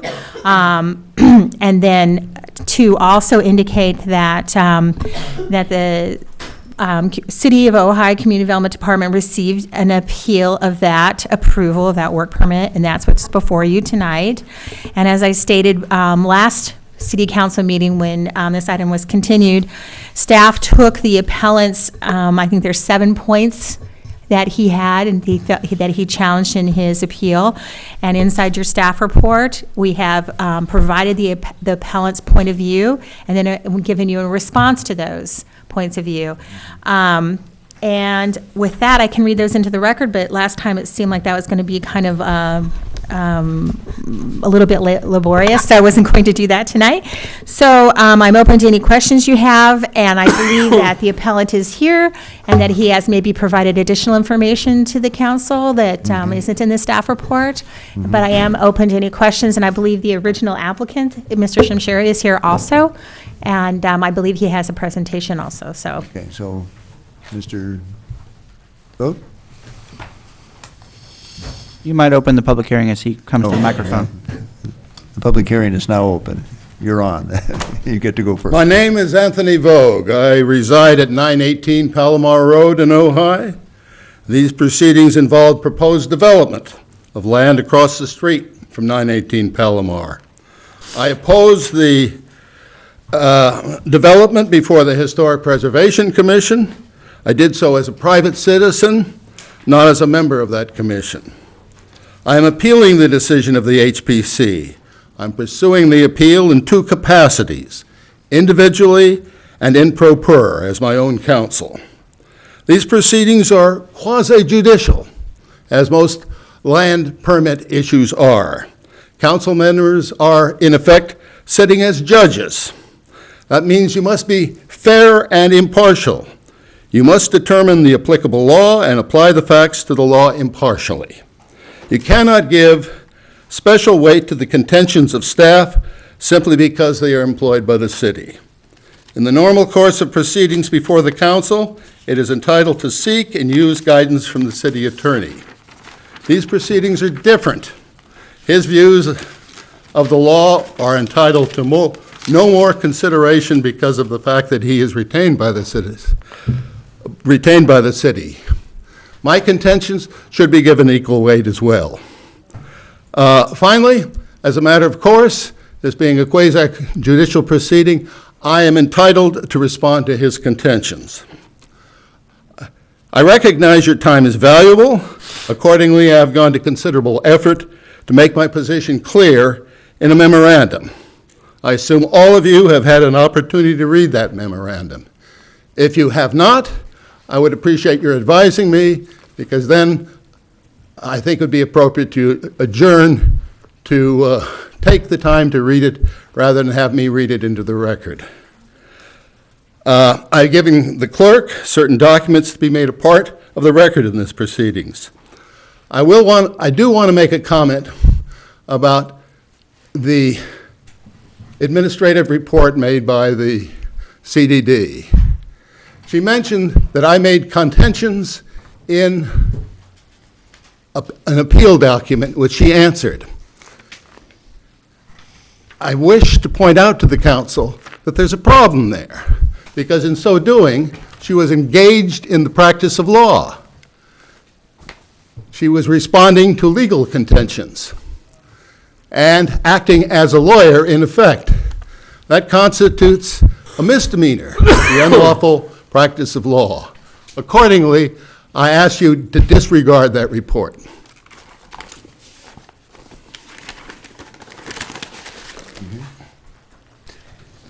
Thank you. Was it the applicant now? Is the applicant here? Yeah. Good evening. Good evening. My name is Ramin Shamshiri, and I live at 1000 Foothill Road in Ojai, also known as the Libby House. As you may know, we're looking to remove an old abandoned pool from the 1960s that is not historical and build 2 new structures as well as a tennis court. Our intent is to use the current language of the existing structures to direct the design for the new additions. The scale, roof pitch, materials, and windows will all mimic the other structures on the property and nod to the existing architecture, yet a more modern take on it.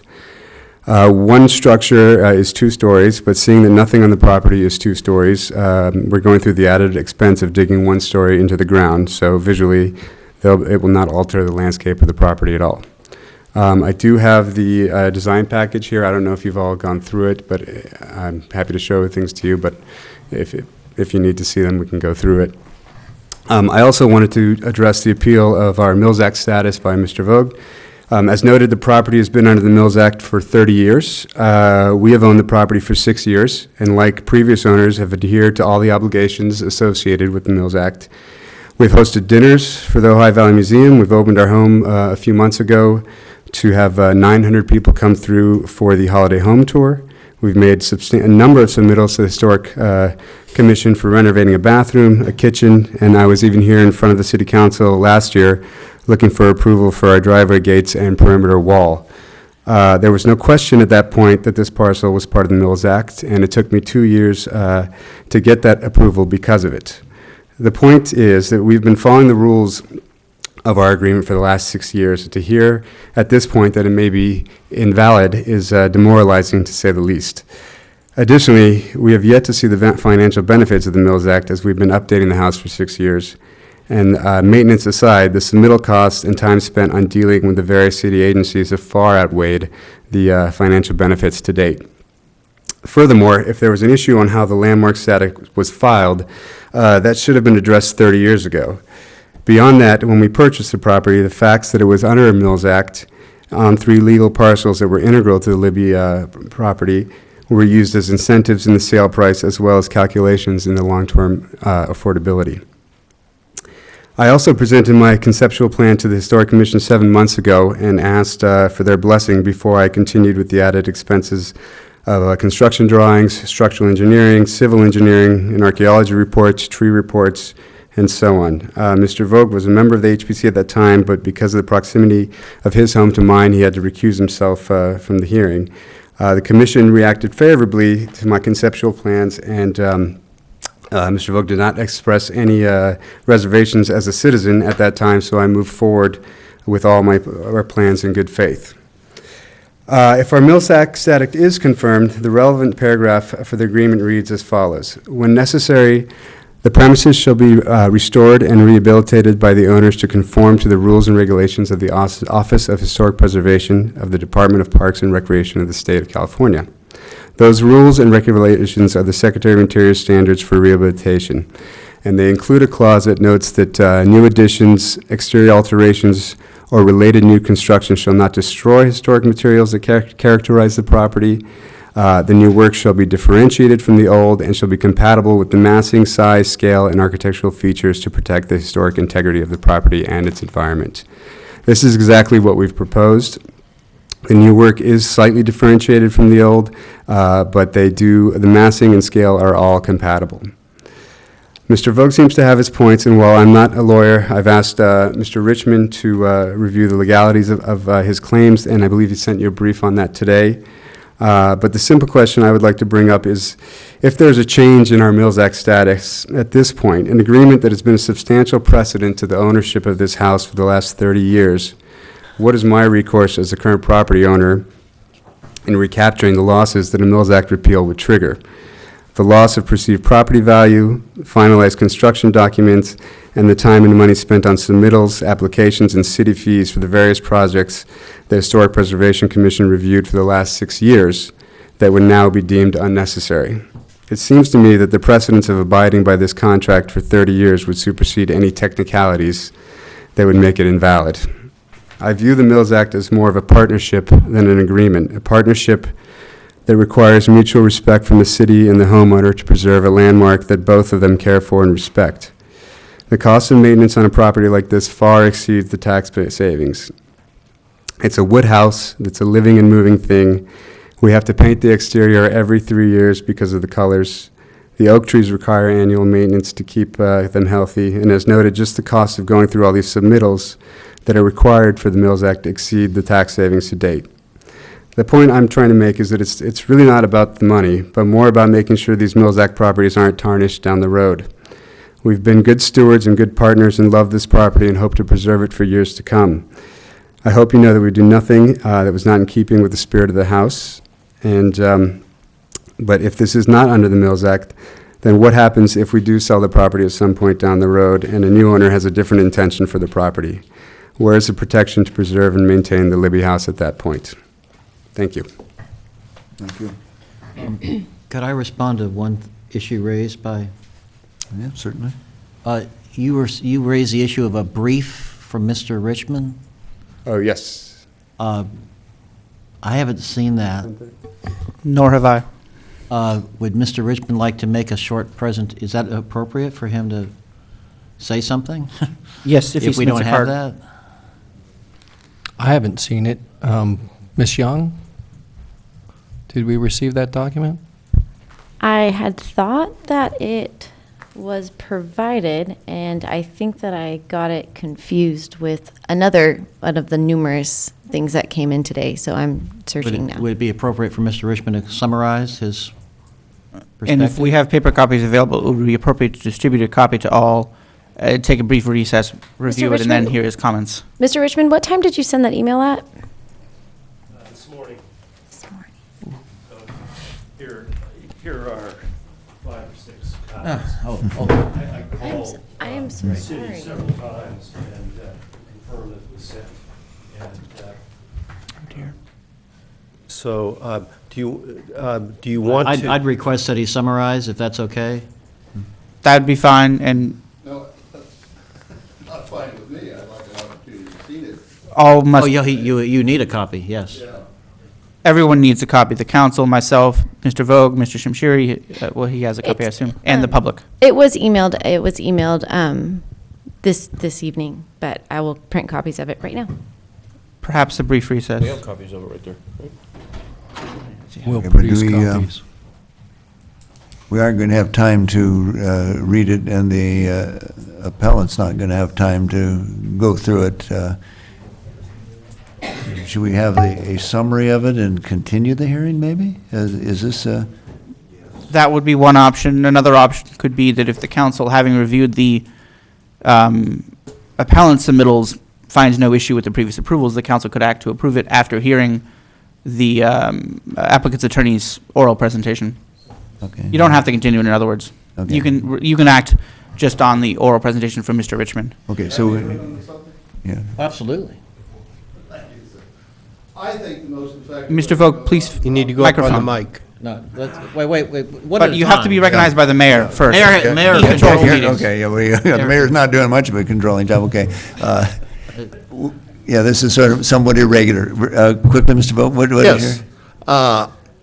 I submitted a very long legal brief on this matter for you Yes, folks. right, very long. Now we're going to have another legal brief.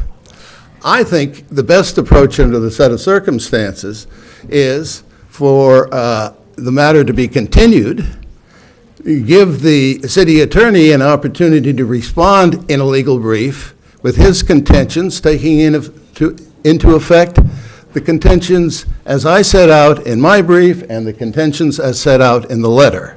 Then the matter will be fully briefed for this council, and will be in a position to reach a fair and just decision. Yeah, thank you. Yeah, may I? Just a minute. I actually tend to. Just a minute. Sorry. Mr. Summers. Thank you, Mr. Mayor. I was going to state that I'm available to answer questions tonight, having reviewed Mr. Vogt's briefs and the previous memorandum that he has sent on this matter. I'm available to answer any questions you have. I'm also happy to write a formal response. Whether to do so is up to the council. Okay, you're good. Bill. Can I respond to this first? Sure. Okay. Well, that's up to him, not me. Yeah, right, thanks. Go.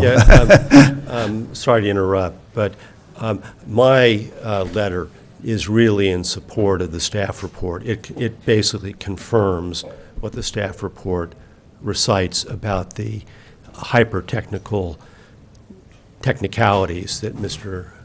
Vogt has presented. And so it seems to me that you have a lot before you, enough before you to make a decision tonight. And I would just like to make a few clarifying remarks rather than go through a lengthy letter. But if you feel that the clarifications are not sufficient, or if there is any ambiguity in the resolution of this matter, that we do continue it, and then give you more time to read the paperwork. But I don't think that's really necessary. Okay, why don't you make your clarification, and then I'll ask the council whether or not they want to close the hearing and take it under submission versus making a decision, or making a decision this evening if they get adequate information, okay? Great, thank you very much. See you. So my name is Jim Richmond. I'm here representing Mr. Ramin Shamshiri, the owner of 1,000 Foothill Road and 1010 Foothill Road. I reside at 703 Country Club Drive.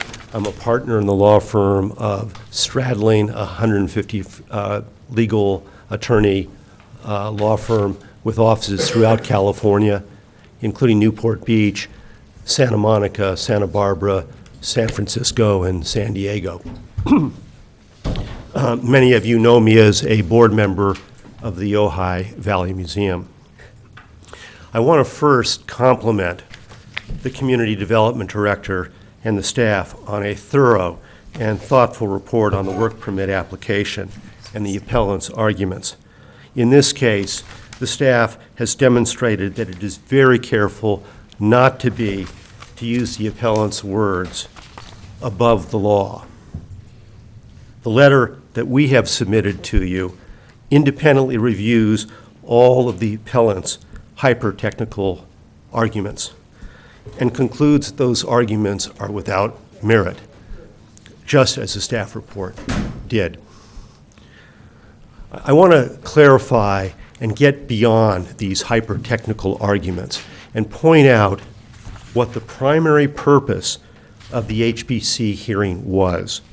It was to determine whether or not the owner's project would significantly impact and adversely impact the historical significance of Ojai Historic Landmark Number 4, the Libby House. Nowhere in the appellant's papers does the appellant contend that the owner's project will compromise the historical resource known as Libby House or its architecture. Why?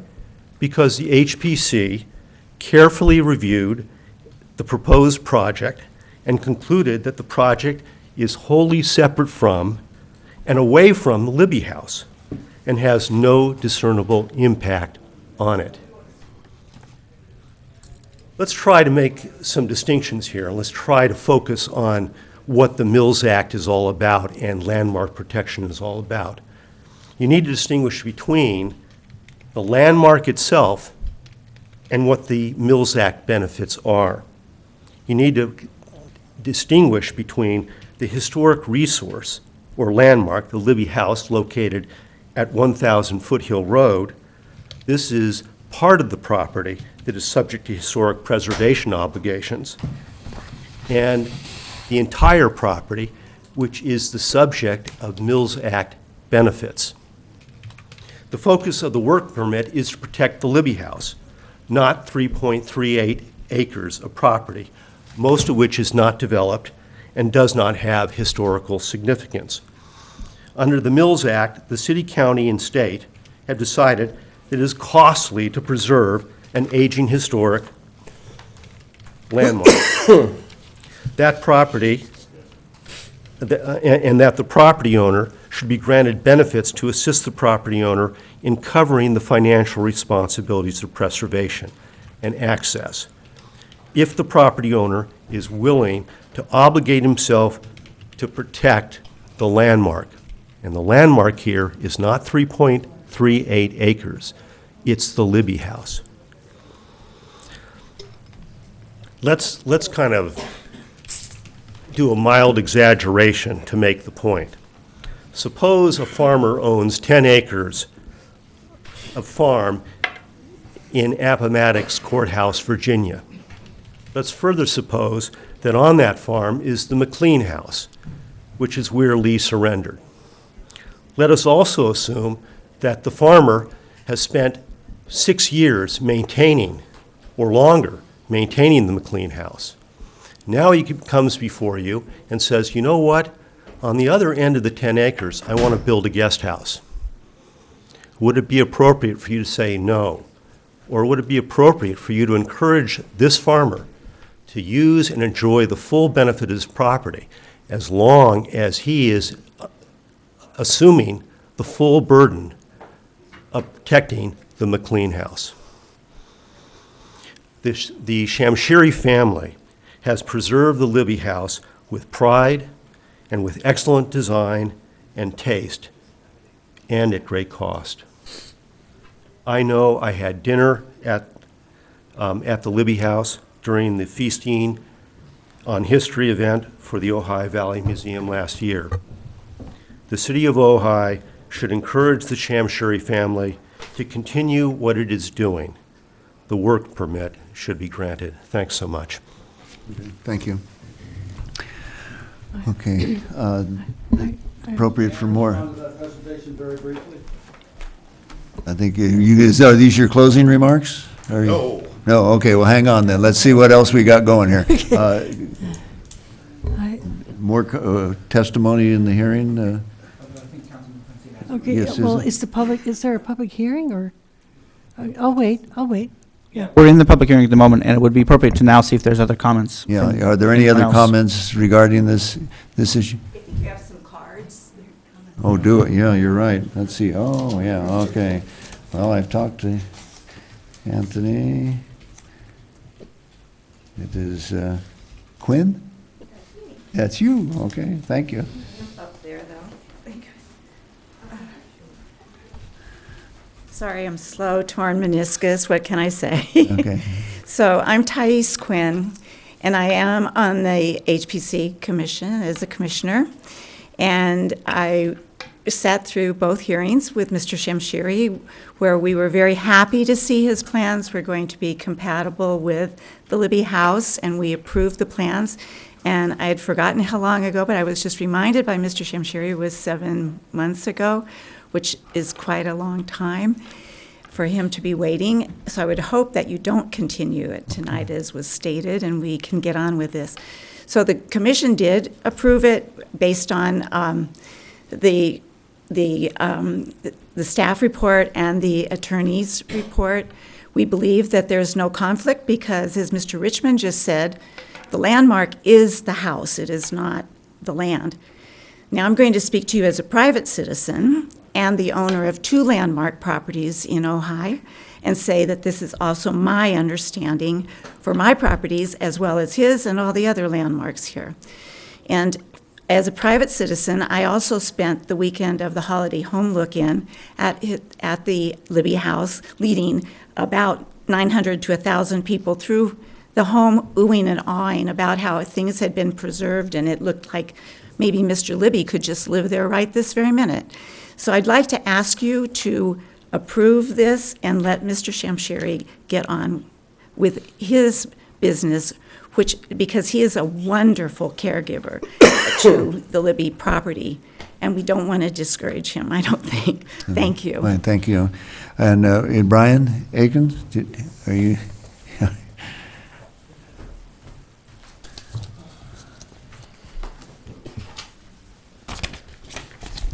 Thank you. I'm Brian Akins. I'm a non-resident. I'm the vice chair for the Historic Preservation Commission. Just a timeline, it was actually 8 months ago, May 12th, 2016, when Mr. Shamshiri came before the HPC with a concept review. All the commissioners were present at that meeting. Questions were asked by myself, Chair McCready, Commissioner Combry. There was a lively discussion that took place, and there wasn't a vote that took place, but again, at the commission, it was passed on with any minor suggestions we may have had. Again, that was May 12th. Then on 7 months later, December 8th, public hearing for the permit took place. As was pointed out by Mr. Richmond and Mr. Shamshiri, Libby House is Ojai Landmark number 4, and that's why it came before the HPC on December 8th for a permit. In the first package, I believe it was 48 pages that supported that. In the second package, I think it was in the neighborhood of 60 pages of data that was presented to the HPC that we discussed. At that meeting, there were 5 commissioners there. Chair McCready and myself were both excused. However, again, discussion took place in both meetings. Commissioner Vogt at that time recused himself because of his proximity. Again, lively discussion took place with them starting with 5 commissioners, with Mr. Vogt recusing himself. That left 4 by a 4-0 vote. That was passed on with an approval for that permit. I did watch because of my interest in this, I did watch the hearing. Thank goodness it's put up on YouTube rather quickly, sitting in Sedona, Arizona the next night. And I agree with the steps that were taken. I agree with approval. If I had been at the meeting, I would have approved that. I would also like to reiterate a couple things on page 30 of Mr. Vogt's 48 pages. It talks about one of the requirements of landmarking is to open your home. Again, as a member of the museum, I appreciate that Mr. Shamshiri has opened it and will open it again this year, just to pitch for the Feast on History and Art coming up. We appreciate that. In November, I believe it was able to take my family. I'd been in the household with him as an HBC member and as a board member, was able to take my family on that tour and show them this remarkable piece of history and how well it's taken care of. So again, I stand here in support of the work that the Historic Preservation Commission did. I think we did it as we were asked to do and in a responsible and an educational manner. And I support Mr. Shamshiri and the work permit that was approved by the HPC. Okay, thank you, Brian. Do we have any, I don't have any more cards. I don't think I have any more cards on this subject. If not, I would, I have a question. You know, I am new on the council, so I don't know probably everything I should know about this matter. But we did receive an email from Craig Walker, the one that asked the questions. Should I read that into the record if it seems important? And maybe you could address it, or what should I do? I'm happy to address the questions raised. You may read it into the record. There's no need to. Okay. It's in the record by virtue of being on the written record. It doesn't have to be read orally. Okay. Okay. And I can answer the questions if I can find my copy of his email, which I had somewhere.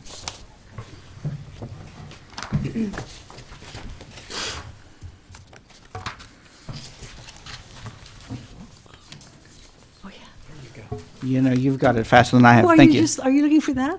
Yeah. Okay, sorry. Craig's email. I can answer the questions. Mr. Walker, to paraphrase for those who aren't reading the document, states that a Mills Act contract is a 10-year term. That is correct. If either the owner or the city elect to terminate the contract, to withdraw from the contract, it's a 10-year withdrawal process. And Mr. Walker is correct that Mills Act contract status and landmark status are independent, that if the Mills Act contract in place was modified or terminated by either party, that would not affect the property's previous designation as a landmark. And the next question is more of a statement than a question, I suppose, but do you want me to respond to it? No, I think it's important. Maybe you could. yeah. The next point that Mr. Walker makes is that the questioning whether the standard for assessing property for which a work permit is applied for on a landmark is whether or not the work proposed can be seen from the public right of way. Mr. Walker is correct that is not the sole standard, and I think here there's a conflation between the standard for the work permit and the standard at issue under the Mills Act contract in this place. The work permit standard is whether or not a project can meet the findings in Article 8 of Title 4, which I largely speak to whether or not the proposed work would negatively impact or would negatively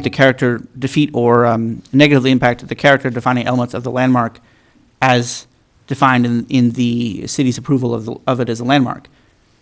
Not necessarily whether or not the work would be visible from the public right of way. That's for the landmark. And the example that he cites is a large property that has a landmark element to it. If the landmark could not be seen from the public right of way, that doesn't mean you can do anything. He's correct there. Yeah. What matters is whether or not the work proposed would negatively impact the landmark. That's a slightly different question than whether this project as proposed is compliant with the Mills Act contract, which is noted by Mr. Can I interrupt you for just a minute? Of course. Would it be appropriate to hold this until the appellant finished his, and then we take it under deliberation, or does this need to be done while the hearing is still open? I'm happy to, and that's the end of my comment to Mr. Walker's comments, so I'll stop enough. there. Okay, because I do have a couple questions for the attorney. You want to wait? Yeah, I'd suggest closing the public hearing, receiving the final comments from the appellant, from the applicant, I don't want him to have to sit and then there. I can answer all questions. Okay. Great. And then I get to respond again, right? Only if the mayor provides so. It is up to the mayor, but he's not required to it's up provide to a the further law. rebuttal. Okay, I'll be brief. Okay. The contention by Mr. Shamshiri's attorney is that my points are hyper-technical. It really doesn't matter whether or not they're hyper-technical. The question is, are they correct? If hyper-technicality was the controlling consideration, you folks could ignore CEQA, and you folks could ignore the Brown Act, because they are the ultimate in hyper-technicality. The second part of the proposition is this. There is an effort here to differentiate the Libby house as such from the Libby property. Now, the Libby property is what is getting the tax deduction. There's nothing indicated here that will not continue into the future. And I've suggested a way of solving that problem, but nobody seems to be interested. I do agree that Mr. Shamshiri is a victim, but he's not a victim of me, he's a victim of staff. Okay. Is there any other testimony that, Steve? Thank you, Mayor and Council. Having spoken with the city attorney prior to this council session, I recognize that as a member of the Planning Commission, I may be seeing this again in that role, and I do not wish to address in any way the merits of the proposed project. I have a couple of questions, and I remain confused in part about this, and part of it is what Mr. Vogt just said. Is the landmark the entire 3 parcels? I think it is 3.38 acres now.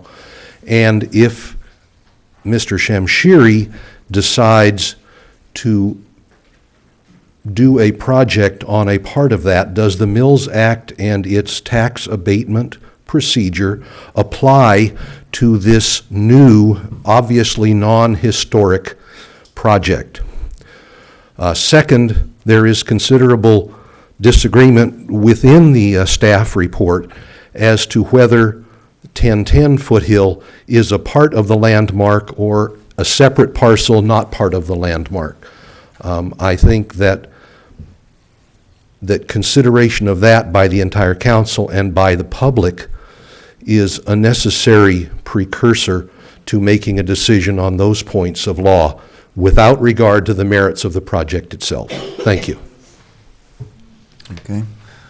May I respond to that? Well, let's wait here. Is there any other testimony? You wanted to go last, right? You bet. Yeah, right, okay. Well, we got to determine what last is apparently this evening, okay?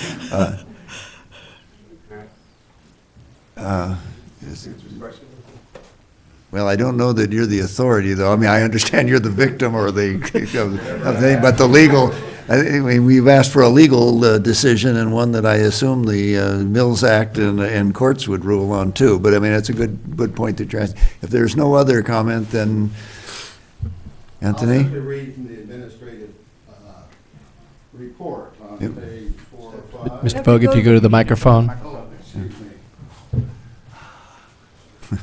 Good exercise. It is indeed. Let's see. This is page 4 or 5 of the document I characterize as the report in my memorandum. The March 24, 1987 Mills Act contract applies to 1,000 Foothill Road, which at the time of its ratification was a single parcel consisting of 4 lots. That is to say, the Mills lot parcel is not just the house, it's the entire parcel. And accordingly, it has to be handled in that manner. And there are negative environmental aspects. That is to say, to repeat what I said in my memo, you're destroying the bucolic setting of the Libby House that existed at the time the contract was entered into, and the very generous tax benefits were provided pursuant to the State Mills Act provisions. Okay. Mr. Mayor? Yeah. Could I ask the appellant? Yeah, sure. Mr. Vogt? Could you step up to the... Pleasure, sir. Okay. I've had an opportunity to review your lengthy brief, and it is in detail that is very hard to understand. Can you tell me in a very short, systematic way? I know that you're saying that the entire parcel is governed by the Mills Act and this has an effect on it. That I understand. But what is it, as succinctly as you can describe, what is it that you really have a problem with that the HPC did? Yes. The fundamental issue is jurisdiction. The proceeding pursuant to Chapter 8 of Title 4. Chapter 8 is defined as applicable only to landmarks that are established by resolution of this council. Staff has gone forward on the basis that the property in question was established pursuant to a minute order of the council in 1987. So, on the face of it, it seems absolutely clear that this council has no jurisdiction whatsoever to entertain the permit, nor did the HPC have jurisdiction to entertain the permit. That conclusion was reinforced by the proposition that the legislation or the council ordinance that supported the original designation by minute order was repealed, leaving you with a landmark with no supporting legislation. A landmark without obligations or responsibilities is, to my mind, a nonsense. So there are two separate grounds for determining that this council and the HPC didn't have jurisdiction to go forward. Now, in a real sense, the further arguments I made were subsidiary to the fundamental argument. But one subsidiary argument remains. If you read in a sensible manner the obligations undertaken by the landowner in the Mills Act, they promised not to make alterations to the grounds. And the grounds of the Libby House necessarily include the entire parcel. So that's my best shot. I will admit that I was somewhat exasperated in writing this memo, as you probably noted. So, some of the issues I raised were in furtherance of that exasperation, and in furtherance of the proposition that I don't believe that staff follows the law, and I thought that was worth bringing to the attention of this council. Thank you very much. That helped immensely. Okay, So, I have a couple questions for council. can we take it, or can these be handled, taking it under submission as opposed to continuing? Which, Consider the applicant or his attorney have the last word and then close the public hearing. okay, the applicant does, okay. Or his attorney. Okay. I just would like to say the parcel in question, really, there is an abandoned pool, I think I noted there. It's from the 1960s, it's empty, and it's a bit of an eyesore, and the rest of the parcel is more or less empty. I think the point of having it under historical designation is to make sure that someone doesn't come in at some point and build something that's not appropriate for the property, and that's why I go through the HPC and present everything to them. That's the mindset. So, but to say that it has historical value, I don't know if you've seen the pictures. I'm happy to pull them up. We can look at them. But there is really like a pool from the '60s that's empty. So, that's it. Thank you. Yeah, is this all part of the applicant? Mm-hmm. Yes. Yeah, that's right, but continue. Yes, I want to point out that the Mills Act is different from the landmark. The Mills Act deals with the property and the tax benefits afforded the applicant. The question for the HPC was whether or not the project significantly impact the landmark, the historic significance of the landmark. And the HPC clearly said, and the project clearly demonstrates, that it has no impact on the landmark. So I wanted to make that point. The second point I want to make is, as the staff's report demonstrates, and as our letter demonstrates, there's no question that the city has designated this Libby House as a landmark. And if you want to say you don't have jurisdiction, fine, we'll just go to the design permit.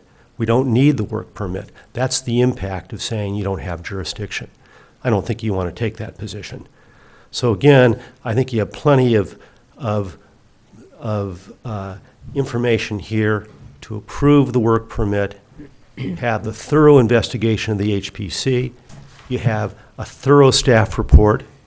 You have our letter that examines all of the technicalities raised by the appellant. And we don't see any merit in any of them. Thank you. Mr. Mayor, if I could ask the attorney a question? Jim? I haven't had a chance to read your letter. If it's addressed, I apologize. What is your opinion as to the validity of Mr. Vogue's allegation that this was done by minute order versus resolution? Well, that minute order, there was no resolution requirement at the time when the landmark was designated. And then again in 1994, as I understand it, resolutions were passed to confirm the landmark. Now, look at you can argue about these technicalities, but you know as a lawyer that there's a time limit to make these arguments. 30 years later is not an appropriate time to make these arguments. Everyone in this room, everyone in the city, and certainly the applicant has treated the Libby House as a landmark. It is a great landmark. It is a spectacular facility to see.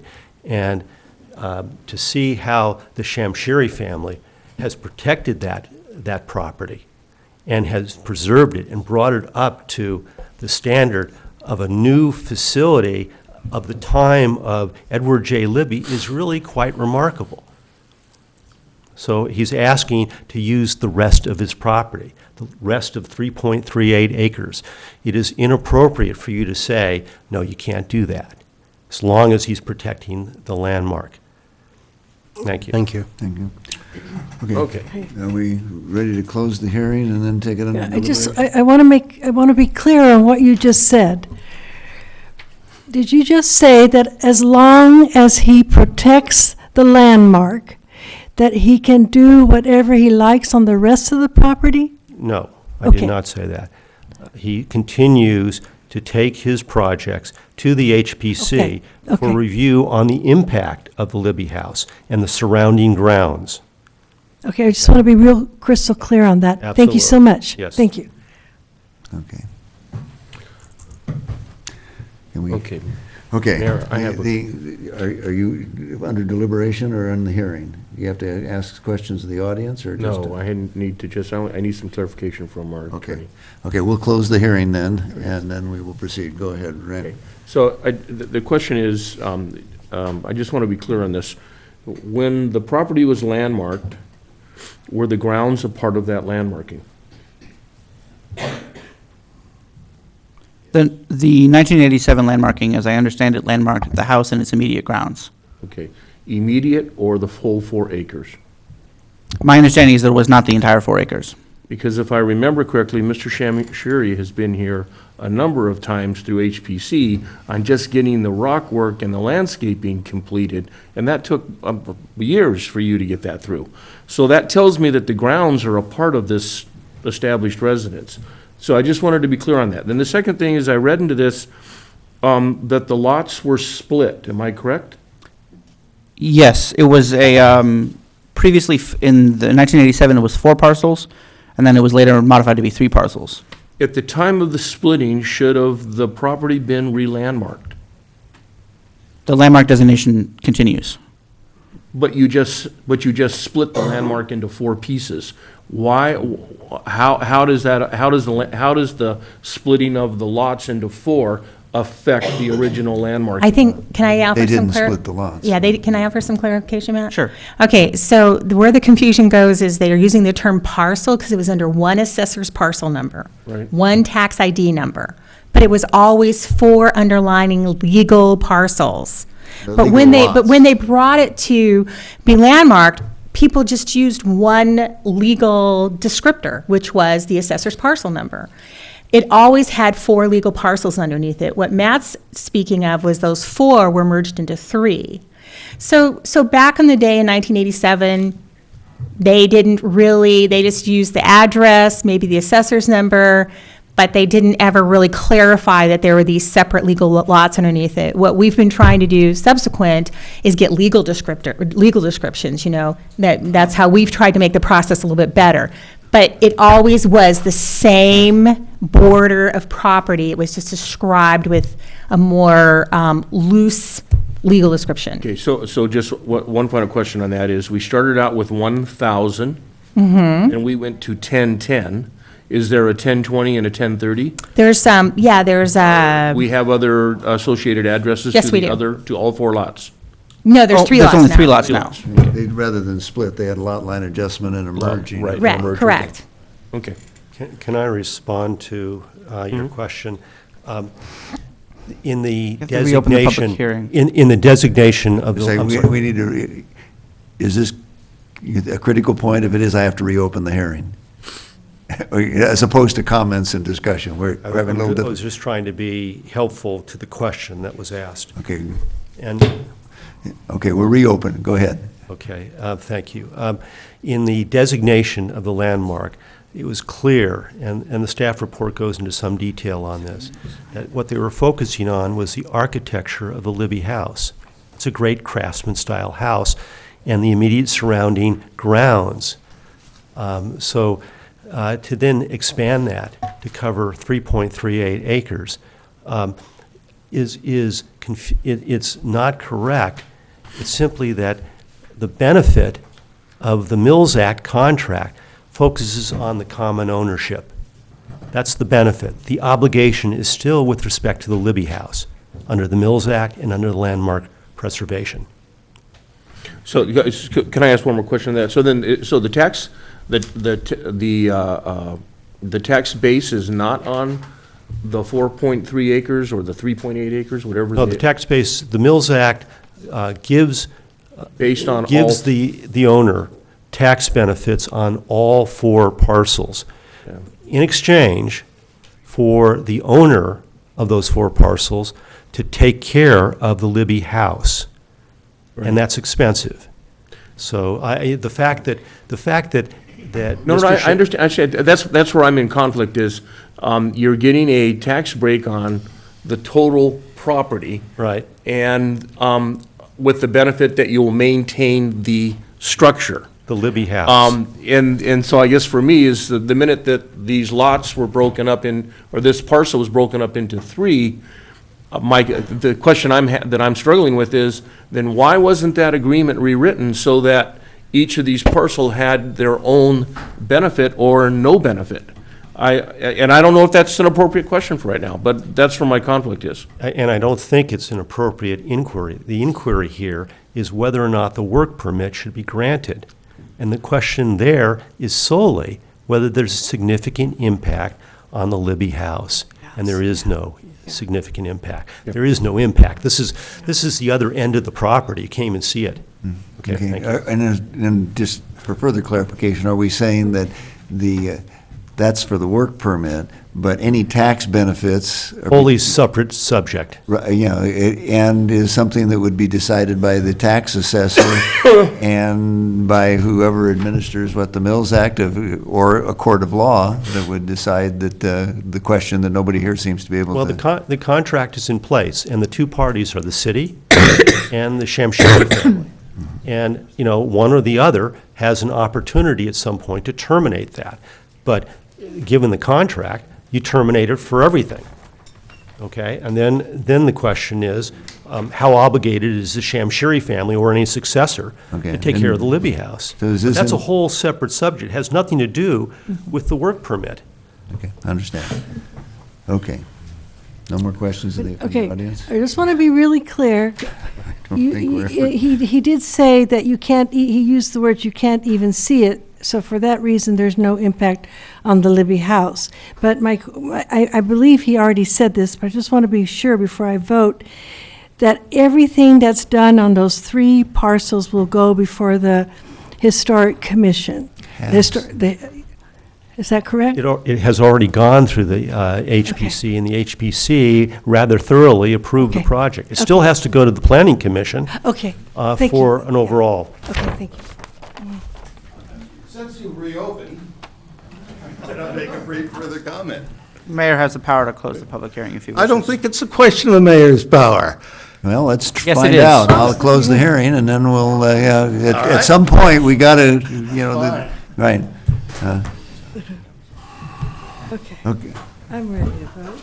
You have enough information, I'm ready, Counselor? I'm ready. Okay. I so- have one question I'd like to get clarification on. But amongst us, as opposed Amongst to- us. Yeah, because this will go on forever.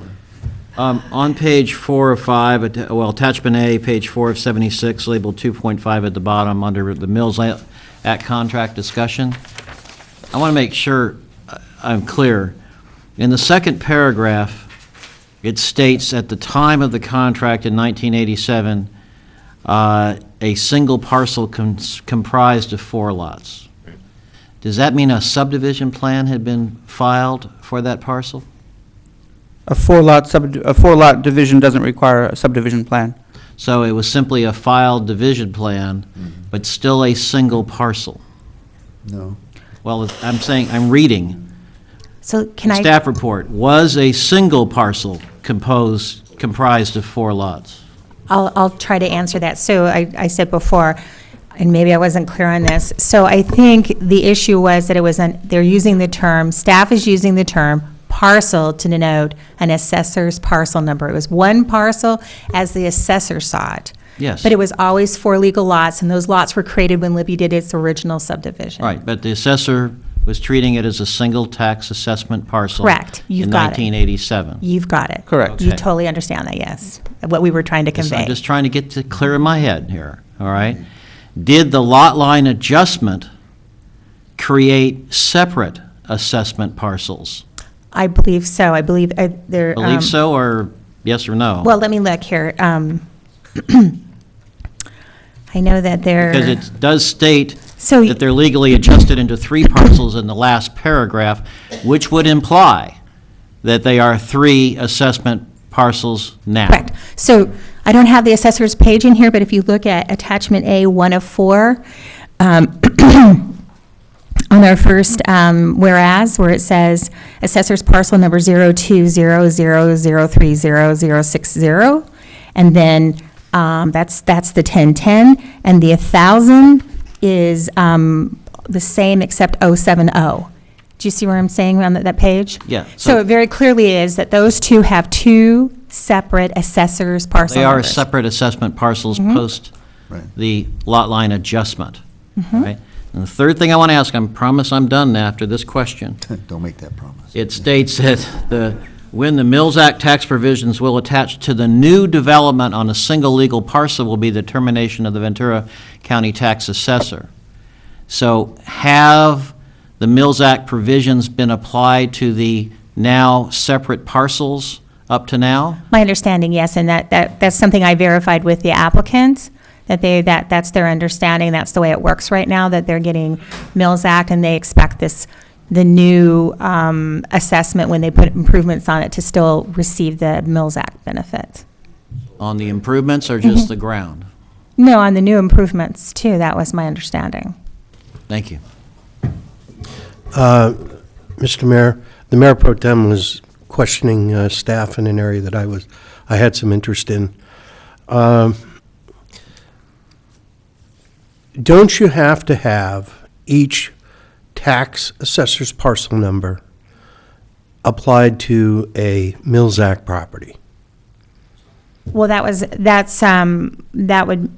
I think that originally, like I said, they're looking at it as under one assessor's number, and then that assessor's number was revisited and changed. Okay. I don't think that, because the sum total was under it originally, that when they broke it up into 3 parcels number, I'm assuming that the assessors just took that same contract and applied it to 3 different Okay, parcels. now you're assuming that. I'm assuming that because I'm not the assessor. But my understanding in the research that we did, and we attempted to reach out to the assessors, we couldn't get them to answer or call us back. But we did talk to the applicant, and the applicant, did verify they're receiving the Mills Act on all 3 parcels. I can clarify. Oh, And he's right there. that's consistent with the contract which binds the original land as described in 87, which is the same land as described, that is now 3 legal parcels and 3 assessor's parcel numbers. previously 1 assessor's parcel number and 4 legal lots. So if somebody wanted to take one of those parcels that has its own tax number and sell it, would the Mills Act stay with that?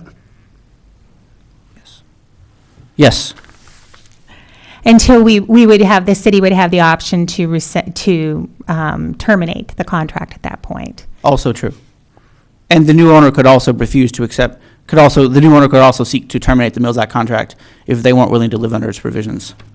Because at that point, the tax benefits wouldn't be going to anybody who owned the Libby House. The staff would make that recommendation to move forward on that. In other words, if they were put into separate ownership, it would be consistent with the underlying purposes of the Mills Act for the city to seek to terminate the contract as applied to the parcel owned separately from the main landmark house. Okay. Are you following that? I wasn't. Yeah. Do you want me to restate that point? I do follow that. What, are you saying that in effect this is a subdivided property, legal lot, under one ownership, where the benefits are all going to support the Libby House? That's how it is at present, Okay. yes. And that it takes 10 years to expire that by either party, is that right? That's correct. But they can then take this separate parcel, build a house on it, and put it on the market and sell it to somebody else who will not be, there won't be any requirement for that money to go into maintaining the Libby House? The separate owner would be required to spend the money preserving that existing property, and then the city would, I expect, initiate termination upon separate sale, which does take 10 years. And that's just a Mills Act requirement. It takes 10 years to separate. That's a nice inheritance, isn't it? For 10 years. And during that 10-year time, the property owner is subject to the contract's requirements, which would Oh, be, I see. Okay, that's the trade-off. But There's the but it's trade-off. a new house. Yeah, okay. Okay, how much more information do we need? I see hands waving in the Well, I back, just- and I'm sure it's frustrating for you, but I got to try to get some kind of control over this. We're getting real late, and if we're not going to continue it, then we need to bring it to a vote. The city manager and the city attorney, are you consulting on something that you want to share with us? Yeah. I mean, no, the point has been made. Okay. Is there anybody who actually needs more information? I'm sure there are people who would like to give more information, but at some point, it's time for a motion of some sort. Do we have a motion on the appeal? Okay, if there is no motion on the appeal, does that mean sustained, or do we have to have a motion to deny the appeal? If the council takes zero action, then the HPC decision stands by default. For sake of a clean record, I do recommend taking unaction either way. Provides a much cleaner record and a basis for support if this is later litigated. Okay.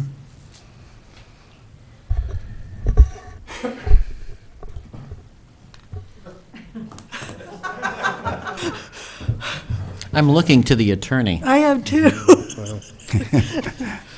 The attorney's looking These, perplexed. Yeah.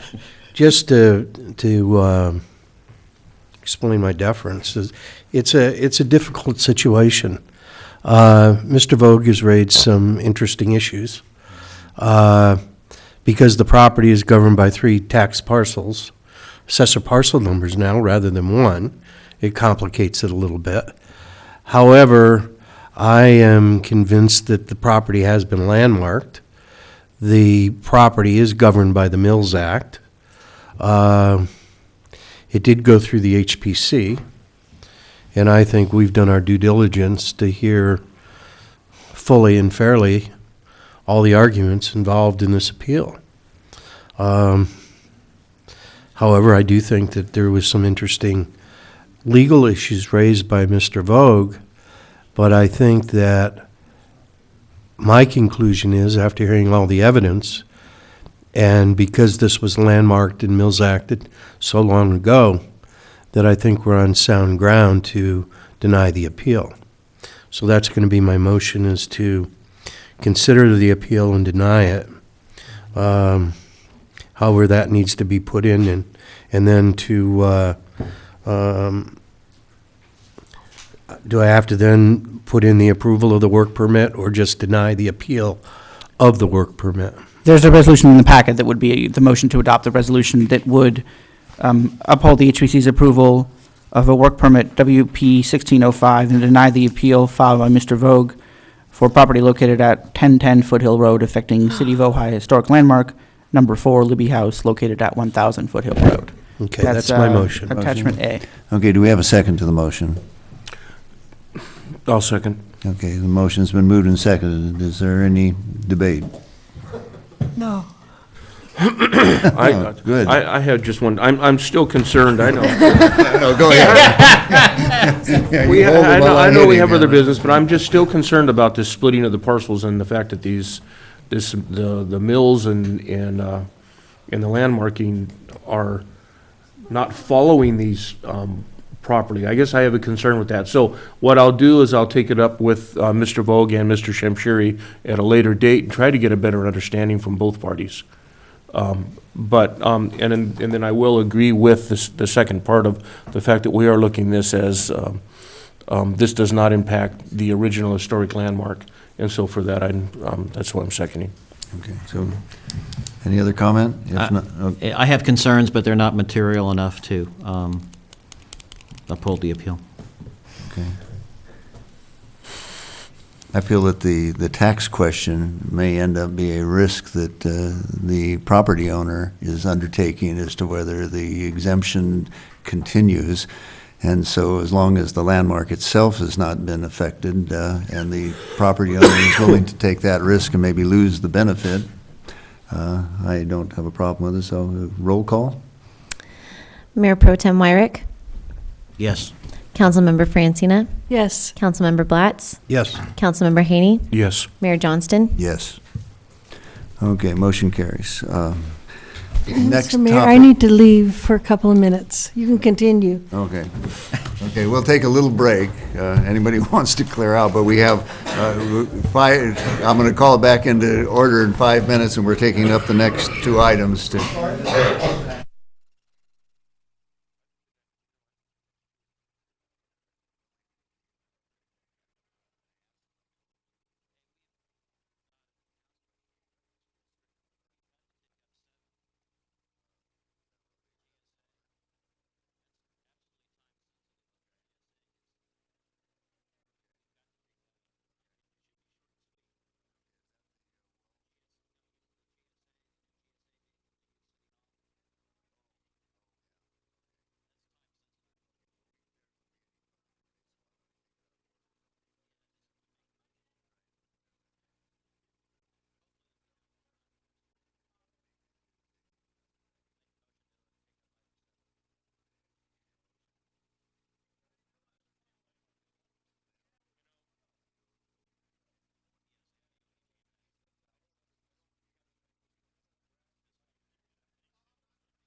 Meeting is back in order, and we are fighting the clock to try and get 2 or 3 more items taken care of, 2 of which are time-sensitive and shouldn't take much time. And on the 1030 rule, it's worth noting the successor agency is a separate body, so it's not subject to the 1030 rule. Okay, but I think we can very quickly do it if everybody's seated. If there's no objection, let's take 9 out of order, and do I have a motion? So moved. Okay, I have a motion. Do we have a second? Second. Okay, is everybody here? We're missing No. Paul. Second. Okay. Who else are we missing? Susan's not here. We're a quorum. Okay, we have a quorum. Paul, there's a motion to approve item number 9 on the consent calendar. It's been seconded. Is there any discussion? No. If not, okay, call the roll, please. Councilmember Haney? Yes. Councilmember Blatz? Did you say Blatz? Yes. Mayor Pro Tem Wyrick? Yes. And Mayor Johnston? Yes. Here's Susan. Mayor Johnston? Yes. I would like to move that we take up item number 7 now, since it is timely with respect to the Upper Ventura River Groundwater Sustainability Agency use of the Ojai. No objection. Go ahead and make your motion. I'd like to make a motion that we accept the staff recommendation with one amendment, that we include allowing for the balance of the fiscal year, the Upper Ventura River Groundwater Sustainability Agency and the Ojai Groundwater Management Agency, OBGMA, use of the Ojai City Chambers to hold a monthly meeting. Should either of them choose to do that? Yes. It's an invitation. Okay. great. Invitation. Is there a second? Second. Okay. May I apologize. Yeah, go ahead.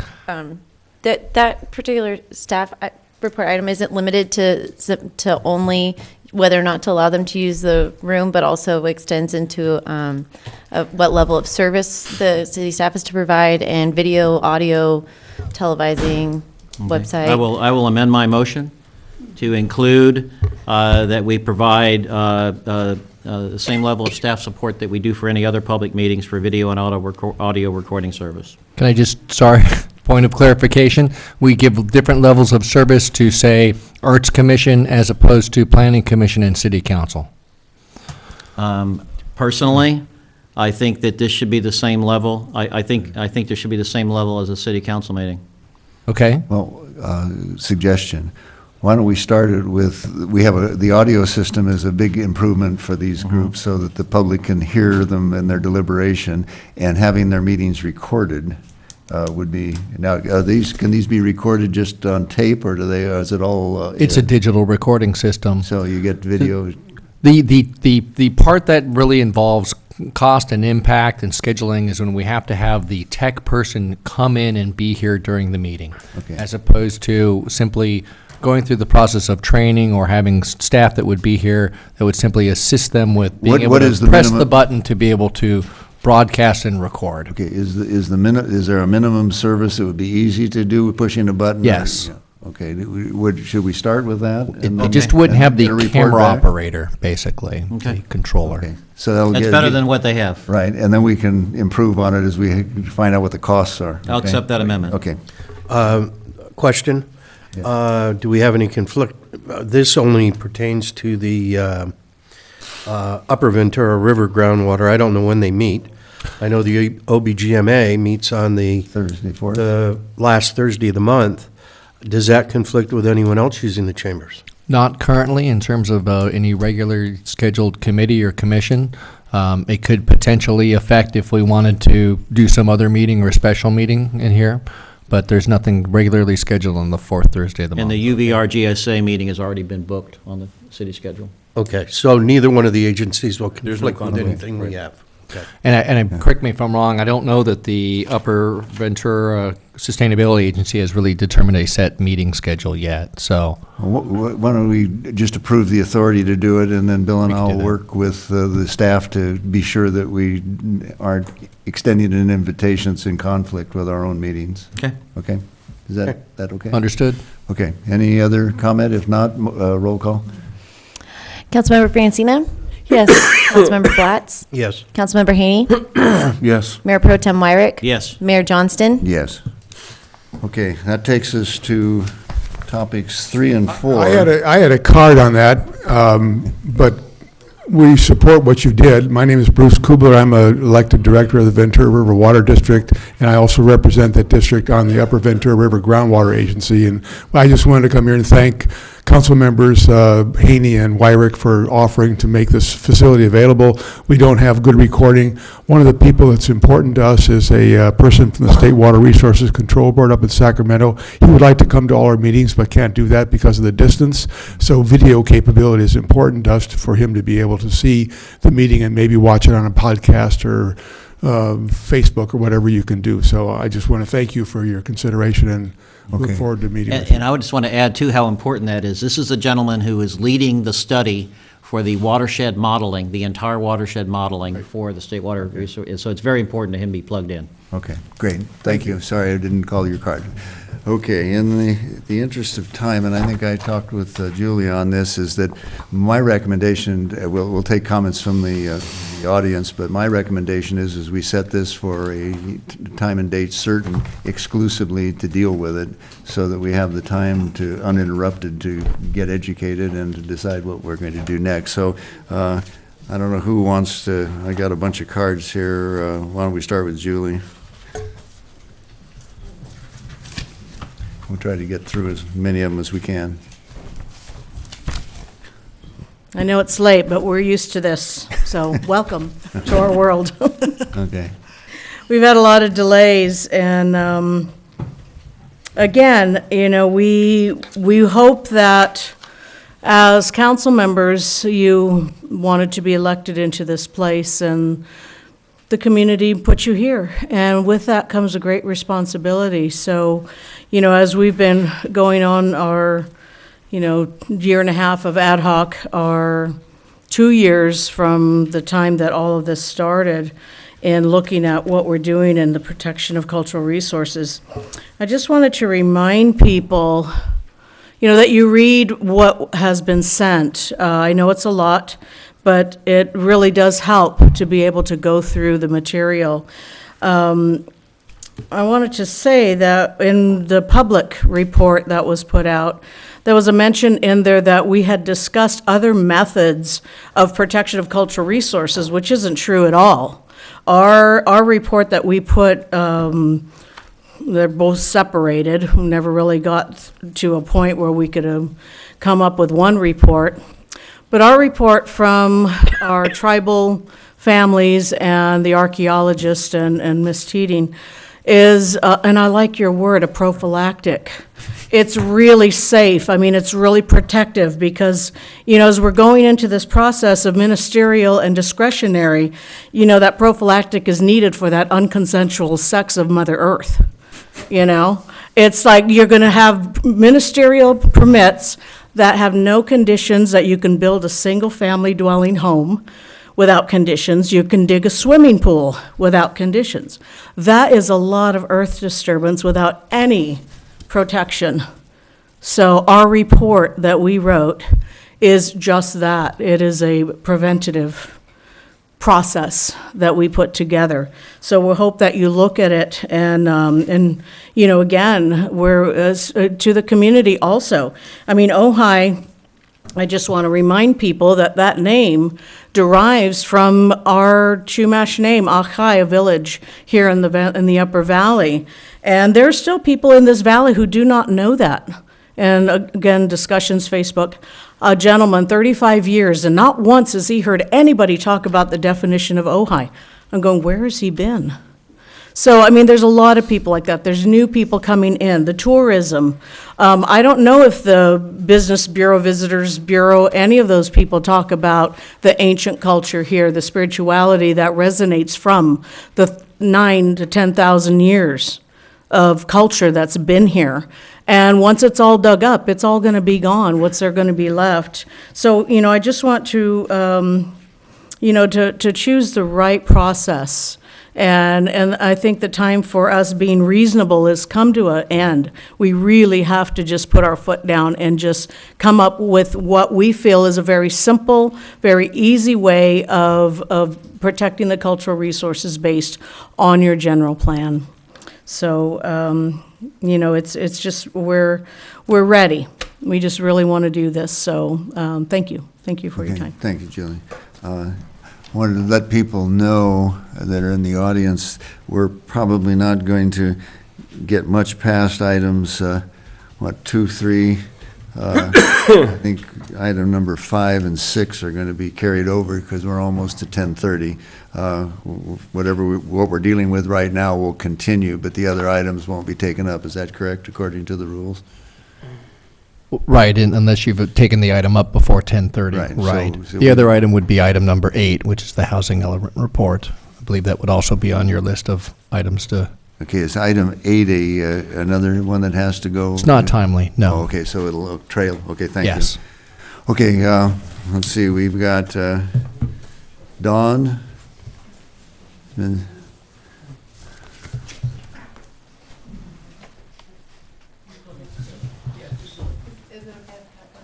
Sure, well, okay, yeah, fine. Good evening, Mayor Johnson, council members. My name is Patrick Tumamite.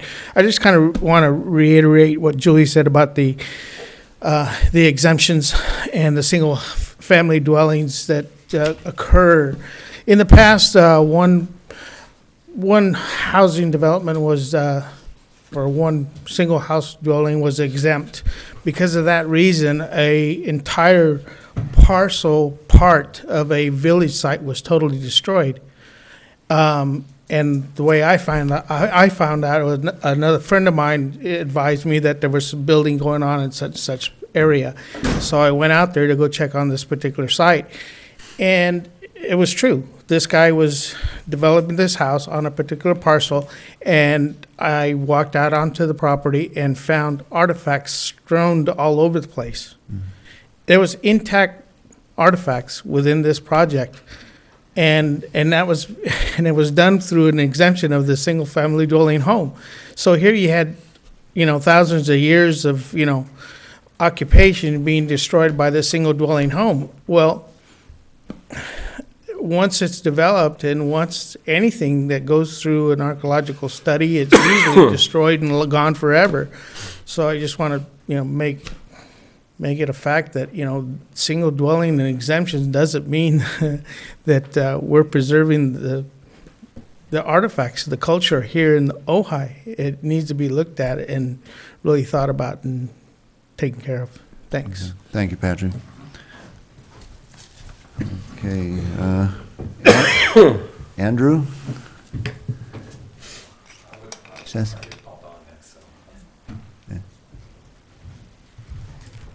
Hi, Andrew Stassi, 4510 Grand Avenue in Ojai. I think we participated in the process, and thank you again for your service. And thank you for the ad hoc committee for allowing us to participate. I don't think there's any question whatsoever as to the fact that cultural resources need to be protected. I think it's just a process of how. In the checks and balances, and then the balance of or within the context of the city plan and the general plan. So I'm not sure, frankly, if there's any animosity. I hope there isn't. I think that we're all basically agreeing that the cultural resources need to be protected. It's just a question of how, and within the balance and the context of societal needs, and within the context of the general plan. Okay. Let's see, who we got? Alistair, go ahead. I'll waive my comments till the meeting that you set. Okay, thanks, Alistair. And John Foster?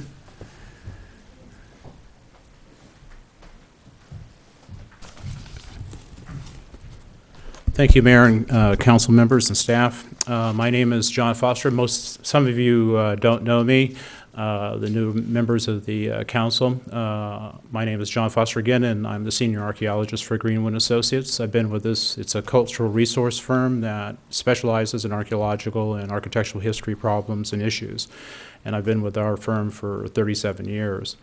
I'm a vice president of our company, and I'm the senior archaeologist on our staff. I'm a consultant with the County of San Luis Obispo. I do workshop planning for the Ventura County. I also consult with the City of Ventura on some of their issues as well. What I'm suggesting is that I have a long period of experience with cultural resource issues, but particularly archaeological issues. I also work with the California Preservation Foundation, which gives workshops and lectures to California planning departments throughout the state of California.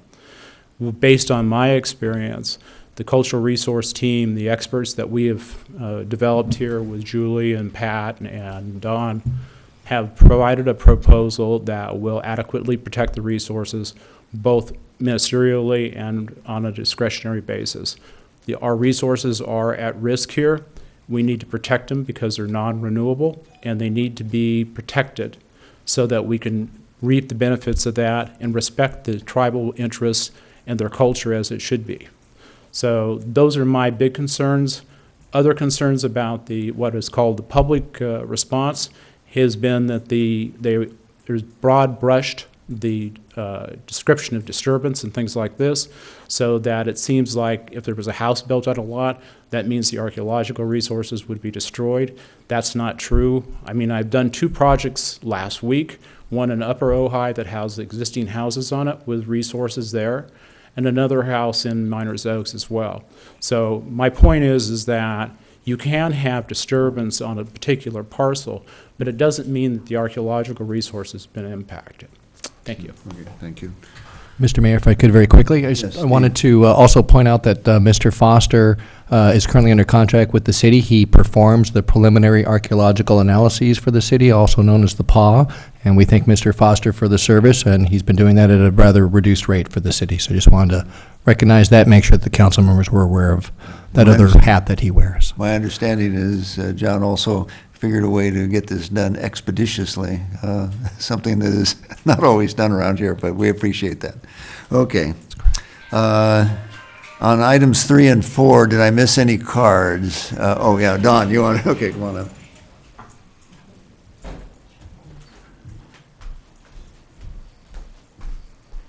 Good evening, Dawn Teeting, North Signal Street. First of all, I wanted to say thank you for allowing us the opportunity to provide the council with recommendations.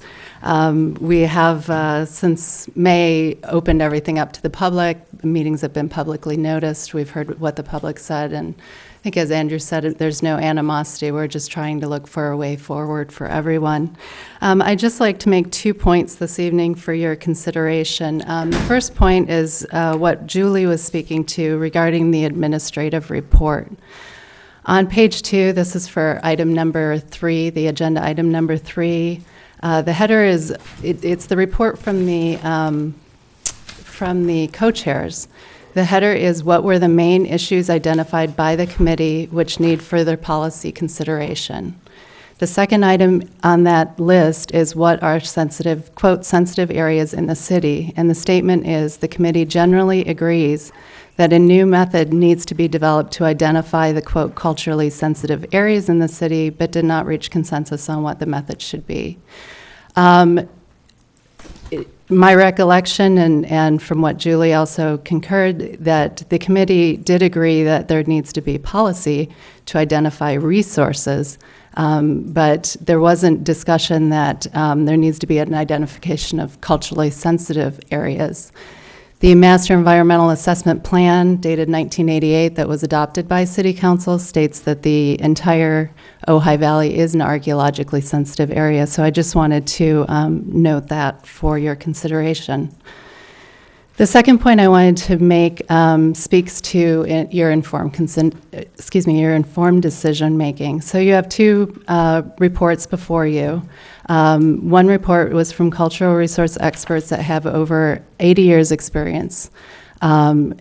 The report we tried to put forward is comprehensive and transparent, well referenced so that you can reference it yourself as needed. You received a second report from the public under the header of public participants.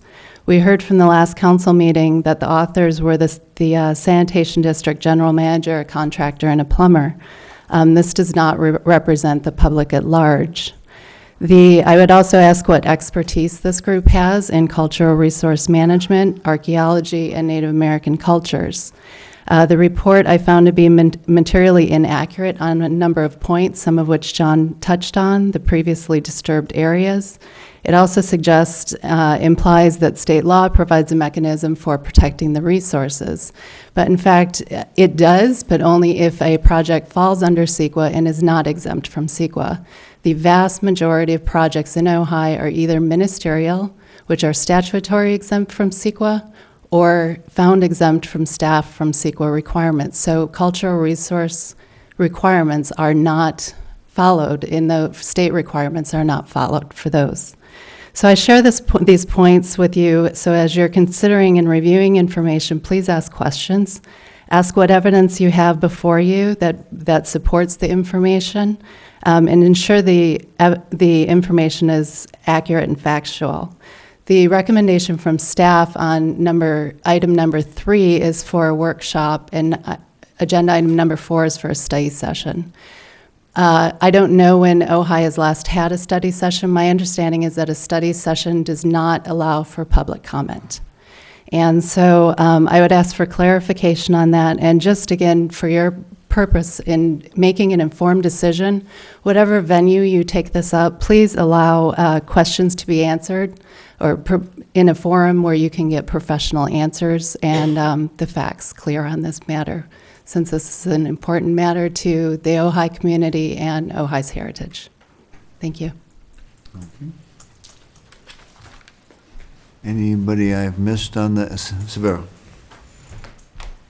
Mayor Johnson, City Council members, staff, I'll make this quick. I just want to encourage you to set a special meeting day. I agree with Ms. Teeting as far as making a workshop that includes public participant or professionals to be able to answer any questions you guys might have. As you see, there's already disagreement on technicalities and stuff. I think it's appropriate to set a special meeting for that, and then I'll have a full further report when you guys set a time and date. Thank you. Okay, yeah. For the record, staff was not suggesting to council that they hold a meeting that would not allow public input. We certainly are recommending that any meeting or any, whatever you want to call it, that the public would be invited and encouraged to participate. Right. Under the Brown Act, it would be noticed, and under the Brown Act, everybody has an opportunity. There'd be a period for public comment. But in order for the council to really understand this, particularly the two newest members, which Souza and me, that we like to, be more steeped in this discussion than regular meetings allow for with all the other business. So is there a... I'd like to make a motion. Sure, Bill. I'm going to preface my motion by saying I think the challenge here is to take all this information in, process it, and come up with something that's clear, effective, and workable. We have an important responsibility here under general plan. We also have an important responsibility to have a workable policy. One of the things that struck me, and I'm about to make the motion, is that, I read the accidental discovery policy, and how many pages? We've got to come up with policy. The goal here is to protect cultural resources, and that has to be done with effectiveness and clarity and workability, because if it's too complicated, you might as well have done nothing, in my opinion. I'm going to make a motion that we have a special meeting. I believe the date that we're proposing is the 31st. That's the time that we're suggesting at the normal time of let me ask, maybe we should start at 6 p.m. Okay, my question would be, and I think, Paul, you commented earlier, I don't know how much we're going to end up with. We've already set that date, have we not, for the renoticing? That's correct. But that's a short... Well, Maybe, I'd like or to it may not believe that, but, okay, yeah. As long as everybody would understand that, we could take that up. I'd like to and try it on and the keep short. 31st. I'm going to make my motion to try it on the 31st. Wait. Is it Wait a minute. better to do it on there's another Tuesday available, is there not, before the Yeah. 14th, that we could?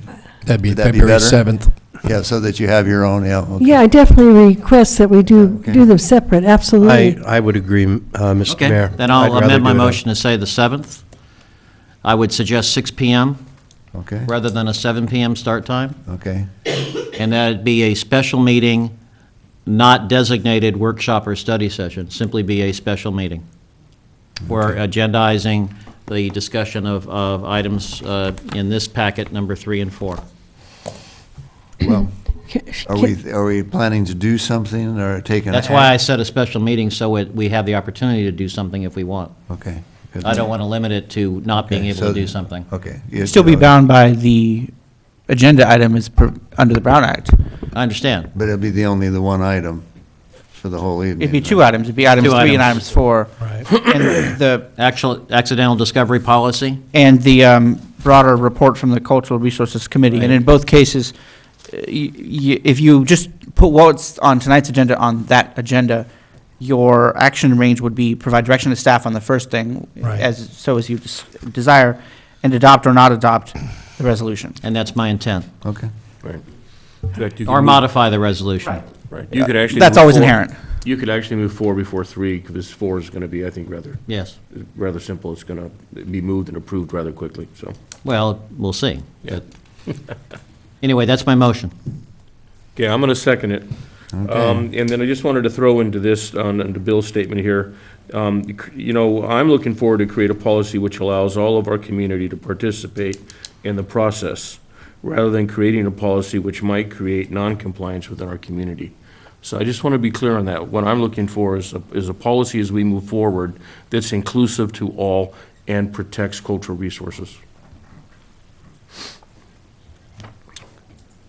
Okay, so we have a motion to meet, to exclusively deal with these 2 items. Yeah. On, what's the date? The 4th. Tuesday, February the 7th, at 7th. 6 PM. 6 PM. Okay. Any other comments? Okay, if not, the roll call? Councilmember Francina, Yes. Councilmember Blatz, Yes. Councilmember Haney, Yes. Mayor Pro Tem Wyrick, Yes. Mayor Johnston. Yes. Okay, well, we've passed the time at which we can bring anything new up, so we'll see you guys next week on the next topic. Thank you all. And we are adjourned. Oh.